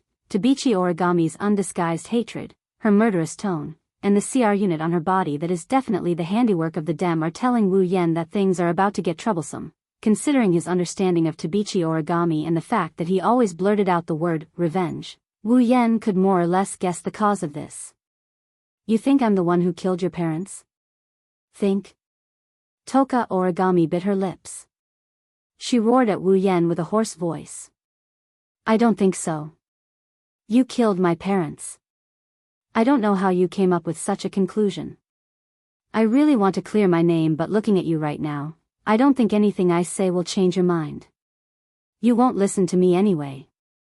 Wu Yan slowly opened his eyes and his expression slowly turned to one of relief. Forget it. Consider this your punishment for acting crazy in public. Let me take you down first. Take me down. Toka Origami was furious. Her expression turned colder and colder. Do you think I'm still the same old me? If you can do it, then give it a try. Then, Tabichi Origami pointed her cannon at Wu Yan and it started emitting mana waves. The mana waves turned into a beam of light that shot towards Wu Yan like a sword of light. Boom! Toka held Shirori in her arms and flew into the air with Kurumi, Shirori, Yakuya, Yushien, and Meijyo. Looking at the rumbling sound and the bursts of smoke and fire coming from below, the girls were worried. Honey, you're alone. Are you okay? Meijyo grabbed Yukino's hand. Do you really not need help? Don't worry. We don't need to worry about our husband's side. Kurumi, who was the only one who maintained a calm expression, calmly said to the girls, with our husband's strength, dealing with Origami Kite won't be a problem. Is that so? Toka frowned. I can feel that the current Origami Kite seems to have become a lot more powerful. No matter how strong he is, he can't beat husband. Kurumi shook her head. Just like husband said, instead of worrying about him, we should worry about other places first. Husband said we should split into 2 groups. One group is to protect the people in the Heavenly Palace Square, don't let anyone get close, and the other group is to protect Coterie. That's right. Yi Jia nodded. Master said that something happened to Coterie, and we have to go help her. Agreed. Yukino nodded. She looked at the others. But how should we split up? Kurumi pondered for a moment, then began to divide the elven girls among themselves. Meijyo's ability is more suitable for controlling the situation. Toka is the strongest among us. Yukino, you 3 stay here. Yukino, and I will go to Coterie. The group of elven girls also pondered for a moment before nodding their heads in agreement. Chapter 1236. In the sky above Tengu's city, Fraxinus. Phew. Coterie was wearing a military uniform with a jacket draped over her shoulders. She finished her work and leaned back in her chair, exhausted. After pulling an all-nighter, Coterie finally finished sorting out the list of the display devices that were being manufactured and sent it back to Ratatosk's headquarters. Next, all he had to do was wait for the HQ to create the display device according to the order and arrangement on the list. Then, the main purpose of returning to this world would be achieved. Well. Coterie pouted and muttered. Let's hope that those fellows won't throw away their words like water and go back on their words at the last minute. They're the higher-ups. I don't think that's possible. Shina was playing chess with you while replying to Kotori in a bored tone. Even if it's a DEM, the promises made by the higher-ups still have to be fulfilled. Otherwise, it will definitely be very troublesome if the subordinates lose confidence in themselves. After all, the higher-ups are not all standing on the same line. If that's the case, the round table should be the same, right? You took advantage of the time Shina was talking to take down a chess piece. Otherwise, the commander wouldn't look like he just swallowed a fly every time he contacted them. I don't care what the headquarters say. We'll follow the commander's orders without question.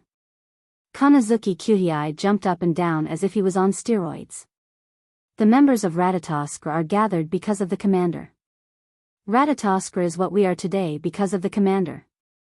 You gathered because of Kotori? Jina couldn't help but look at Kotori, who was holding the jewel in her mouth, and asked in surprise. Did Kotori create Ratatoskra all by herself? Nah. That's not it. Rain answered Shina with dark circles under her eyes. Every member of the round table participated in the creation of Ratatoskra, but everyone in Ratatoskra is a fan of Kotori. Without Kotori, Ratatoskra wouldn't exist. I see. Shina nodded in realization. She sighed. She's so popular. Kotori has her own aura. Many people like her. Ling Yin replied before looking at Yu. But didn't you transfer from the headquarters to support Kotori's brother? Is it okay for you to talk bad about the higher-ups from the headquarters? No problem. No problem. You waved her hand at Rain without looking away from the chessboard. Compared to the headquarters, I prefer Ratatoskra. I agreed to the transfer because I couldn't stand some of the things happening in the headquarters.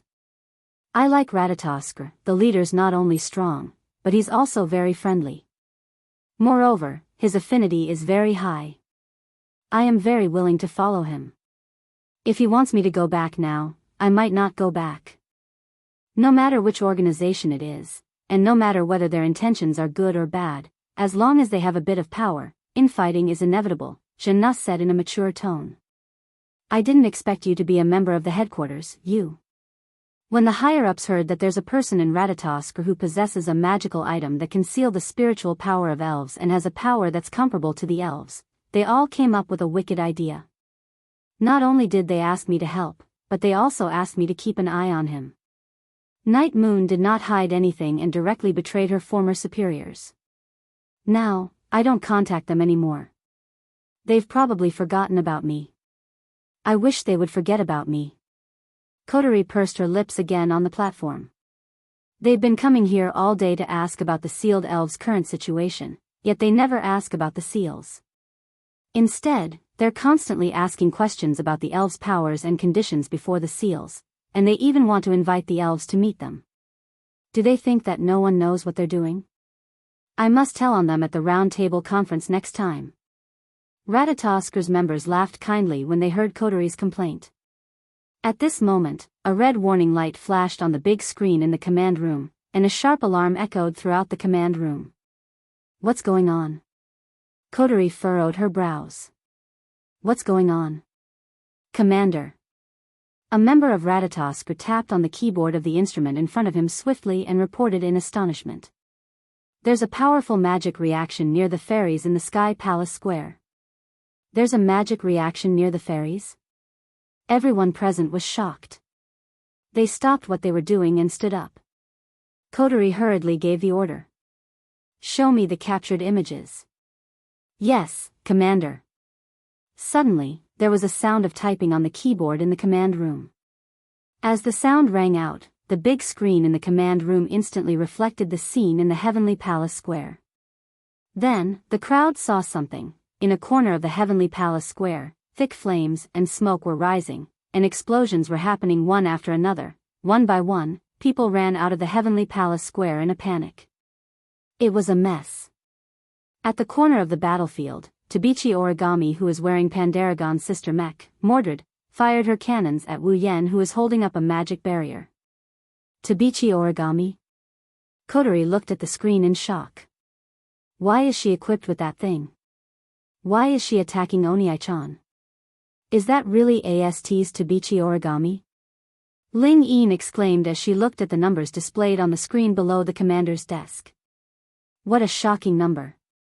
It's on a completely different level from what she's shown so far. It's even higher than Shina's. Toichi Origami. Shina frowned and stared at Toichi Origami's figure on the big screen. To be more precise, he was staring at the CR unit on Toichi Origami's body. He lowered his voice. Why is she equipped with DEM CR unit? DEM? Everyone in the command room was shocked again. Kotori's expression also turned ugly. Is that the CR unit for DEM? Of course. I would never mistake a DEM CR unit for something like that. Shina nodded. Although I've never seen the type of CR unit on Tokichi Origami's body, Irene? Mira?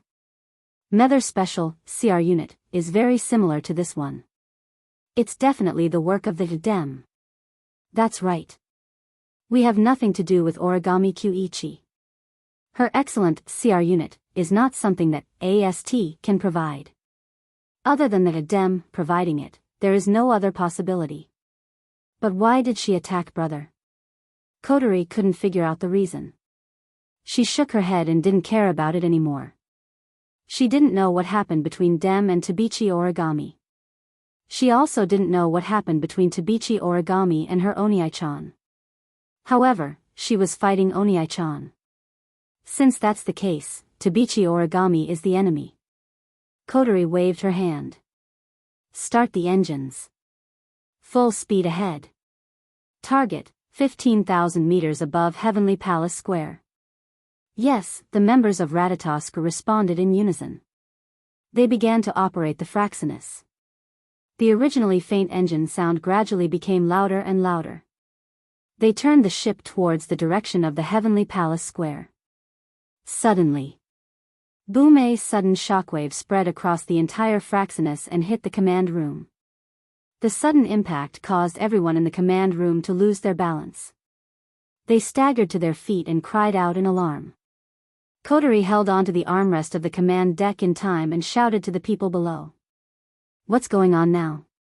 Commander. A member of Ratatosk replied. That shockwave came from outside. What did you say? Kotori yelled. At the same time, an image appeared on the screen in the command room. Chapter 1237.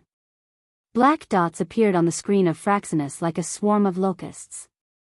Everyone in Ratatosk gasped when they saw the locust-like black dots in the command center of Fraxinus.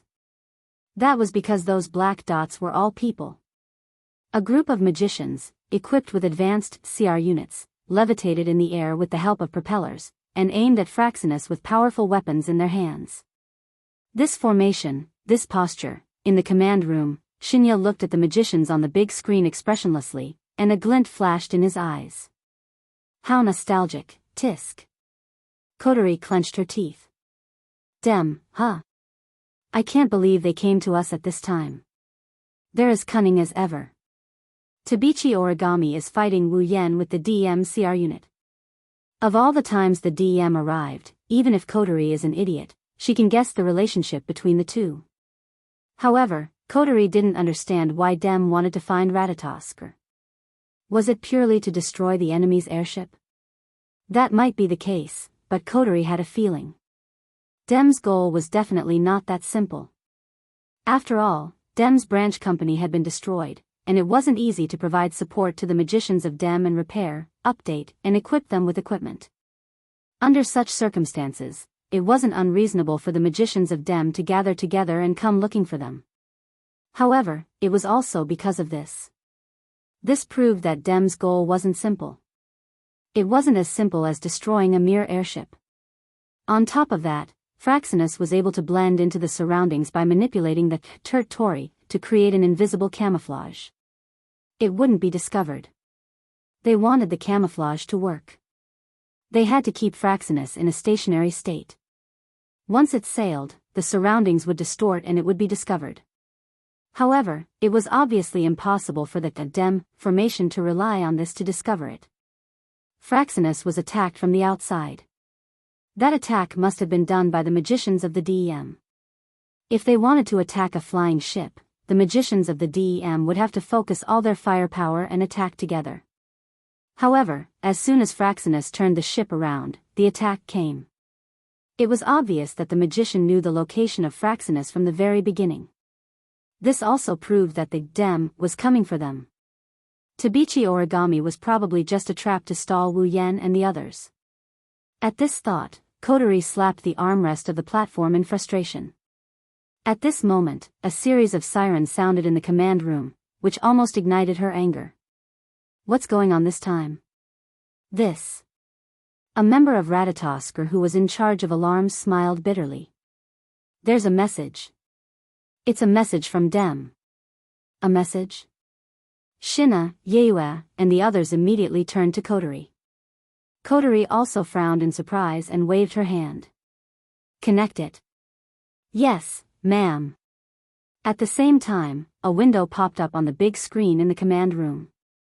In the window, there was a girl with light blonde hair and purple pupils. Her face was cold and her eyes were filled with absolute confidence. Her lips curled up slightly, instantly bringing an invisible pressure to everyone present. It's you. Shina exclaimed. Kotori's red eyes narrowed. She looked at the girl on the screen with displeasure. I was wondering who it was. So it's you, Irene? Mira? Messier? Irene? Mira? Methers? The members of Ratatoskr who were sitting in the command room widened their eyes in shock. The strongest magician in the world, Irene? She's a human with power comparable to or even surpassing the elves? Mira? Messier? She's her. On the big screen, Irene's eyebrows twitched slightly as she watched the scene unfold. The smile on her face gradually disappeared. As expected of Ratatoskr. Even though you're only a small organization compared to Dem, you've gathered enough information about me. Let me give you some recognition. After saying that, Irene glanced at Kotori, then at Shina, and her eyes narrowed. So you're here as well? Traitor. Oh. You don't seem to be very surprised. Jin's face was filled with obvious disgust. Did you already know that I've joined Ratatoskr? That's why I don't understand your stupid decision. Irene raised her chin. Even in the Dem, you are the only one who is inferior to me. The Dem is much stronger than Ratatoskr. Why did you choose to betray us? You talk about betrayal every time you open your mouth. How annoying. Jen sneered disdainfully. I can't think of a reason to stay in an organization that would do anything to another person's body. I should be the one who was betrayed. Hearing this, Irene's face sank. So you already know about this matter. No wonder. Since that's the case, don't think that I will show mercy. After saying that, Irene ignored Shina and turned to look at Kotori. You must be Kotori. She's different from your brother. She's a cute girl. Forget about the compliments, I'm not happy at all. Kotori mocked without holding back. Instead of listening to your compliments, I'm more interested in how you guys found Fraxinus. Did the Dem already develop a device that can block the camouflage effect? I'm sorry. Irene replied expressionlessly. We were only able to find your location because we asked all the magicians here to launch the Tori and check the sky above the entire Heavenly Palace city. For this, we spent a whole night, so you're here for us? Kotori snorted coldly. Even the base has been destroyed, yet he still chose to make a move.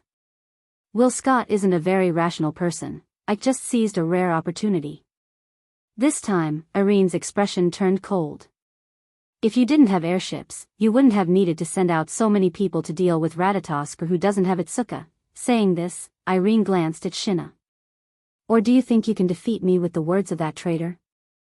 Kotori looked at Irene and said coldly, you sure have a lot to say. Just tell me what you're after. Alright, I don't have much time here. With Yuichi's origami ability, even if that man doesn't seem to do anything to her, there's not much time that we can buy. Elaine nodded as her gaze suddenly turned sharp. As for the goal, the Dem will always have only one goal, and that is the sprites. Itsuka Kotori. No, Efreet, do you want to surrender or do you want us to pry open the airship's wall and capture you? I see, so I'm the target?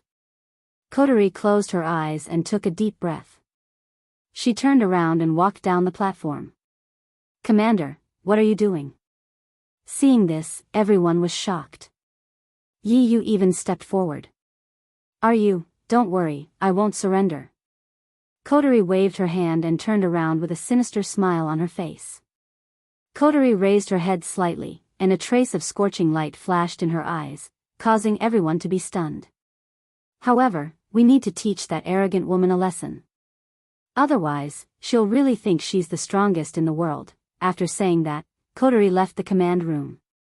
Commander's seal is broken. Kanazuki Kyuhei smiled. He turned around and looked at Shina. Shina, go support the commander. Understood. Shina nodded and left the command room as well. Chapter 1238. In the air, Irene, who was floating in front of all the Dem magicians, suddenly raised her head and looked forward. There, a stream of light formed from flames suddenly flashed out from the void. It was like a meteor as it streaked across a smooth trajectory. Soon after, it came to a stop. When the flame dimmed, a figure standing on flames had already appeared in front of everyone's eyes. Seeing this, the magicians of Dem all raised the guns in their hands and aimed. Irene also tightened her grip on the laser lightsaber in her hand, and her purple eyes flickered slightly. You finally showed up. Efreet. Kotori lifted her head and swept a glance at the large group of magicians. She scoffed in a mocking tone. As expected of the Dem, they're taking full advantage of their numbers. Although I don't want to. Irene's face was emotionless, she wasn't affected by Kotori's provocation. But in order to complete the mission, Ike has also given the order. I will not go against it. Besides, if I don't seize the time to capture you, when your brother returns, it will be very troublesome on my side, is that so? Kotori pursed her lips. If that's the case, why don't you send your Bandersnatch as well? We have no choice. Irene looked at Kotori coldly. The branch was destroyed by some infuriating elves. The Bandersnatch was destroyed as well. Without the facilities, we can't replenish the Bandersnatch, so we have to do it ourselves. Oh. Kotori chuckled. That's really good news, Kotori. A streak of light appeared out of nowhere and stopped next to Kotori. She was wearing a thick CR unit that was completely different from the Dem, and she was looking straight ahead. The vice commander sent me to support you. Take care of those small fries. Kotori gave the order without hesitation. As for the strongest magician in the world, leave him to me. This. Shina hesitated for a moment before nodding his head. His expression turned serious. You have to be careful. You might be an elf, but that woman isn't easy to deal with, you might. Don't worry. Kotori nodded. Is the battle conference over? We don't have much time left. Irene narrowed her eyes and raised her hand. Everyone. Attack. Yes, ma'am. The magicians from Dem responded. At the same time, Zhen-Na also rushed out. In an instant, he was like a ferocious tiger that had entered a flock of sheep. Amidst the flames and cannon fire, he knocked down the magicians one by one. The Dem magicians were no match for Shina. It was impossible for them to be Zhen-Na's opponent. At best, they only had the advantage in numbers. Looks like our magicians are better. Kotori raised an eyebrow. If you don't help, you might get wiped out. It's fine. Irene picked up the laser lightsaber and replied concisely. From the very beginning, I didn't count them as part of my combat strength. To capture you, I alone am enough, Kotori chuckled. She narrowed her eyes and a ball of fire erupted from her body, burning her clothes to ashes. Divine spiritual equipment? 5 times, Elohimji wave R. Just like a phoenix spreading its wings, Kotori waved her hands, and an ethereal kimono appeared around her and covered her entire body. The sleeves of the kimono were burning with flames, and her twin ponytails had turned into long hair. A pair of horns adorned the top of her head, making her look both beautiful and domineering. Burning Demon Destroyer, Camel. A gigantic flaming axe appeared from the flames and landed in Kotori's hand. Kotori raised the axe that was taller than her and pointed it at Irene. Flames flashed in her red eyes. I have to say, you're unlucky. Irene? Mira? Mercer. Irene's expression changed. She asked in a deep voice. What's the meaning of this? You're recognized as the strongest in the world, yet you lost to my older brother on Himi Island. Kotori looked at Irene with a cruel smile. I also lost to Natsuki when I was trying to capture Meijio. During the attack and defense battle at the DM branch company, I had to flee because my brother and Natsuki were present. This can no longer be described as unlucky, but pitiful. A hint of haze flashed past Irene's brows, and a cold expression appeared in her eyes. If you're trying to make me change my mind, you're going to be disappointed. No, you're wrong. Kotori lowered her head and looked up. I just want to say, you're unlucky right now. After all, unlike my brother and Natsuki, even if I can control my spiritual energy and stop myself from going berserk, I still don't know how to show mercy. As soon as she said that. Boom! An explosive sound suddenly sounded, accompanied by a violent flame that exploded over the entire Heavenly Palace city. The flame under Kotori's feet was directly crushed by her foot, and she turned into a flame meteor that flashed above Irene in the blink of an eye. What? Irene's calm expression changed. She looked up and saw Kotori's cruel smile. Her pupils shrunk and she quickly raised her laser sword. At the same time, Kotori's eyes flashed with a terrifying light and she swung her axe down. Boom! In the sky, a monstrous curtain of fire exploded like a waterfall. It was like a large red lotus that was blooming. Together with a deafening roar, it broke through the clouds and swept out in all directions with strong waves of wind and fire. The curtain of fire spread at an extremely fast speed, and it didn't take long for it to expand to a range of a few hundred meters. Below the curtain of fire, a charred figure with light smoke all over his body wrapped in a circular green protective shield flew out from it. His figure was in an extremely sorry state. Irene's expression turned ugly as she looked at the curtain of fire that engulfed her. Her heart was in turmoil. Could it be that even the Ifrit possessed greater power than himself? That's impossible. There shouldn't be anyone stronger than him. Itoka Shido was an exception. Natsuki Minamiya was Itoka Shido's angel, so it was reasonable for her to be stronger than him. But now, how could there be an elf stronger than him? Irene recalled what Wu Yen said to her after her battle with Wu Yen on Haimai Island. Perhaps you were once the strongest in the world.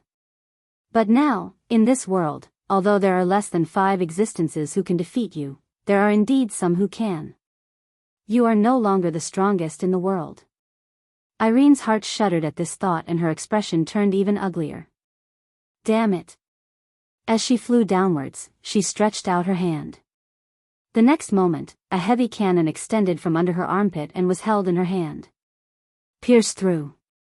Irene yelled and a beam of pure mana shot out like a sword of light. It destroyed the curtain of fire in the sky and shot towards Kotori. But when the fire curtain was pushed away and light severance was shot towards Kotori, Kotori had already grabbed onto a heavy cannon that was surrounded by flowing flames and refilling its muzzle. Irene's pupils shrunk to the size of a needle tip. Flames flashed in Kotori's eyes and she curled her lips into a cruel smile. Burning Demon Destroyer, Camel, Cannon, Megiddo. In response to Kotori's call, the flames that shrunk into the muzzle of the heavy cannon condensed into a beam of fire. The beam broke through the air and crashed into the remaining flames even more violently than the light magic interruption before crashing into the light magic interruption. Pung! In less than a second, Light Break collapsed. Then, the beam of fire shot towards Irene and landed on her body in front of her shocked eyes. Boom! In the distance, Kurumi, Yaguya, and Shissien had just arrived at the scene. The scene of the fireball hitting Irene was imprinted in their eyes. Seeing Irene falling down like a plane, the 3 of them looked at each other and smiled. Era. Kurumi shrugged. looks like we don't have to do anything. Chapter 1239. In the sky above the heavenly palace square, Meijio stood there in a dazzling dress of light. A huge pipe organ floated behind her, and a keyboard of light floated in front of her. Meijio played rhythmically, ripples visible to the naked eye could be seen. Beautiful syllables undulated back and forth in this space, forming a beautiful song. With the undulation of the song, the entire heavenly palace square seemed to be shrouded in a semicircular barrier composed of music, stirring up bursts of ripples. With this layer of sound wave barrier, everyone who heard Meijio's music would be controlled by Meijio. They would leave the heavenly palace square directly according to Meijio's order of "do not approach." After they were a certain distance away, they would return to normal and forget what happened in the heavenly palace square. It was also thanks to Meijio and the army destroyer singer that the commotion within the heavenly palace square was resolved with minimal impact. The people within the heavenly palace square were all dispersed without a single injury, and even the AST that had sensed the psychic ripples and moved out had been struck by Meijio's ability and obediently returned. One must admit that Kurumi's arrangement was very reasonable. If Meijio wasn't here, the situation wouldn't be so easy to control. Meijio continued to play the song Army Destroyer Songstress as her gaze locked onto the area where explosions were happening in the heavenly palace square. She muttered absent-mindedly. "Dear. Are you still not done?" On the side, Toka, who was wearing a purple armor, was holding the unconscious Shirori with a worried look on her face. "Shido, are you okay?" "I am sure." Nobody knew if she was comforting herself or comforting Ten Fragrance and Meijio, but one who was wearing a rabbit hoodie shook her head and said softly, "Brother Shidao, he's very strong, you're right." Meijio's expression relaxed. "Dear, he's so strong. Even that Elaine? Mira? Even Methers is no match for him. Tokichi Origami won't be able to defeat him either. Damn it. That Tokichi Origami. Why is she targeting Shido?" Toka shouted at Meijio. "Shidao didn't do anything wrong, did he? Even if you yell at me, I won't know." Meijio couldn't help but pout. "This is also the first time I've seen that Yuichi Origami. If you didn't call her earlier, I wouldn't have known her name. Although she was very cute. But since you're going to hurt my darling, I won't invite her for tea." "Invite Yuani Origami to drink tea? No way." She clearly took Meijio's words to be true. This made the four bushes at the side blush with shame. He turned his head. Looking at the place in the heavenly palace square that had been exploding, Shirano's beautiful big eyes flickered with ripples. "Brother Shidao, come back quickly." Bam! As a frenzied magical light beam cut through the atmosphere and landed on the ground of the heavenly palace square, a series of continuous explosions shook the place once again, causing the space to completely turn into a world of fire and smoke that permeated the entire place. Ha! Yuichi Origami shrunk her territory to the size of her body and grabbed the heavy cannon in her hand. Then, a laser blade extended from the front of the cannon and was raised by Yuichi Origami. She raised it high above her head and swung it down at Wu Yen in front of her. Looking at the sharp sonic boom coming towards him, Wu Yen frowned slightly. He suddenly stretched out his hand and a trace of magical energy surged out from it. Ding! In the crisp sound, Wu Yen used two fingers that contained magical energy to catch Yuichi Origami's laser blade. He ignored the intense sparks on the blade and looked at Yuichi Origami's cold face. "Still not planning to give up? You should have realized that you're not my opponent, right?" Hearing this, Yuichi Origami's eyes flashed and her brain instantly sent out a command. Suddenly, a part of the laser blade in her hand suddenly twisted and extended like a python. It turned into the muzzle of the heavy cannon that Yuichi Origami originally held and aimed at Wu Yen. Bam bam bam bam. In the next moment, the muzzle that was aimed at Wu Yen condensed magical energy and shot out a series of football-sized magical energy cannonballs at Wu Yen like a storm. Originally, Yuichi Origami's laser blade was directly caught by Wu Yan's fingers. The cannon that extended from the blade was naturally less than half a meter away from Wu Yen. Therefore, almost at the same time when the cannon fired,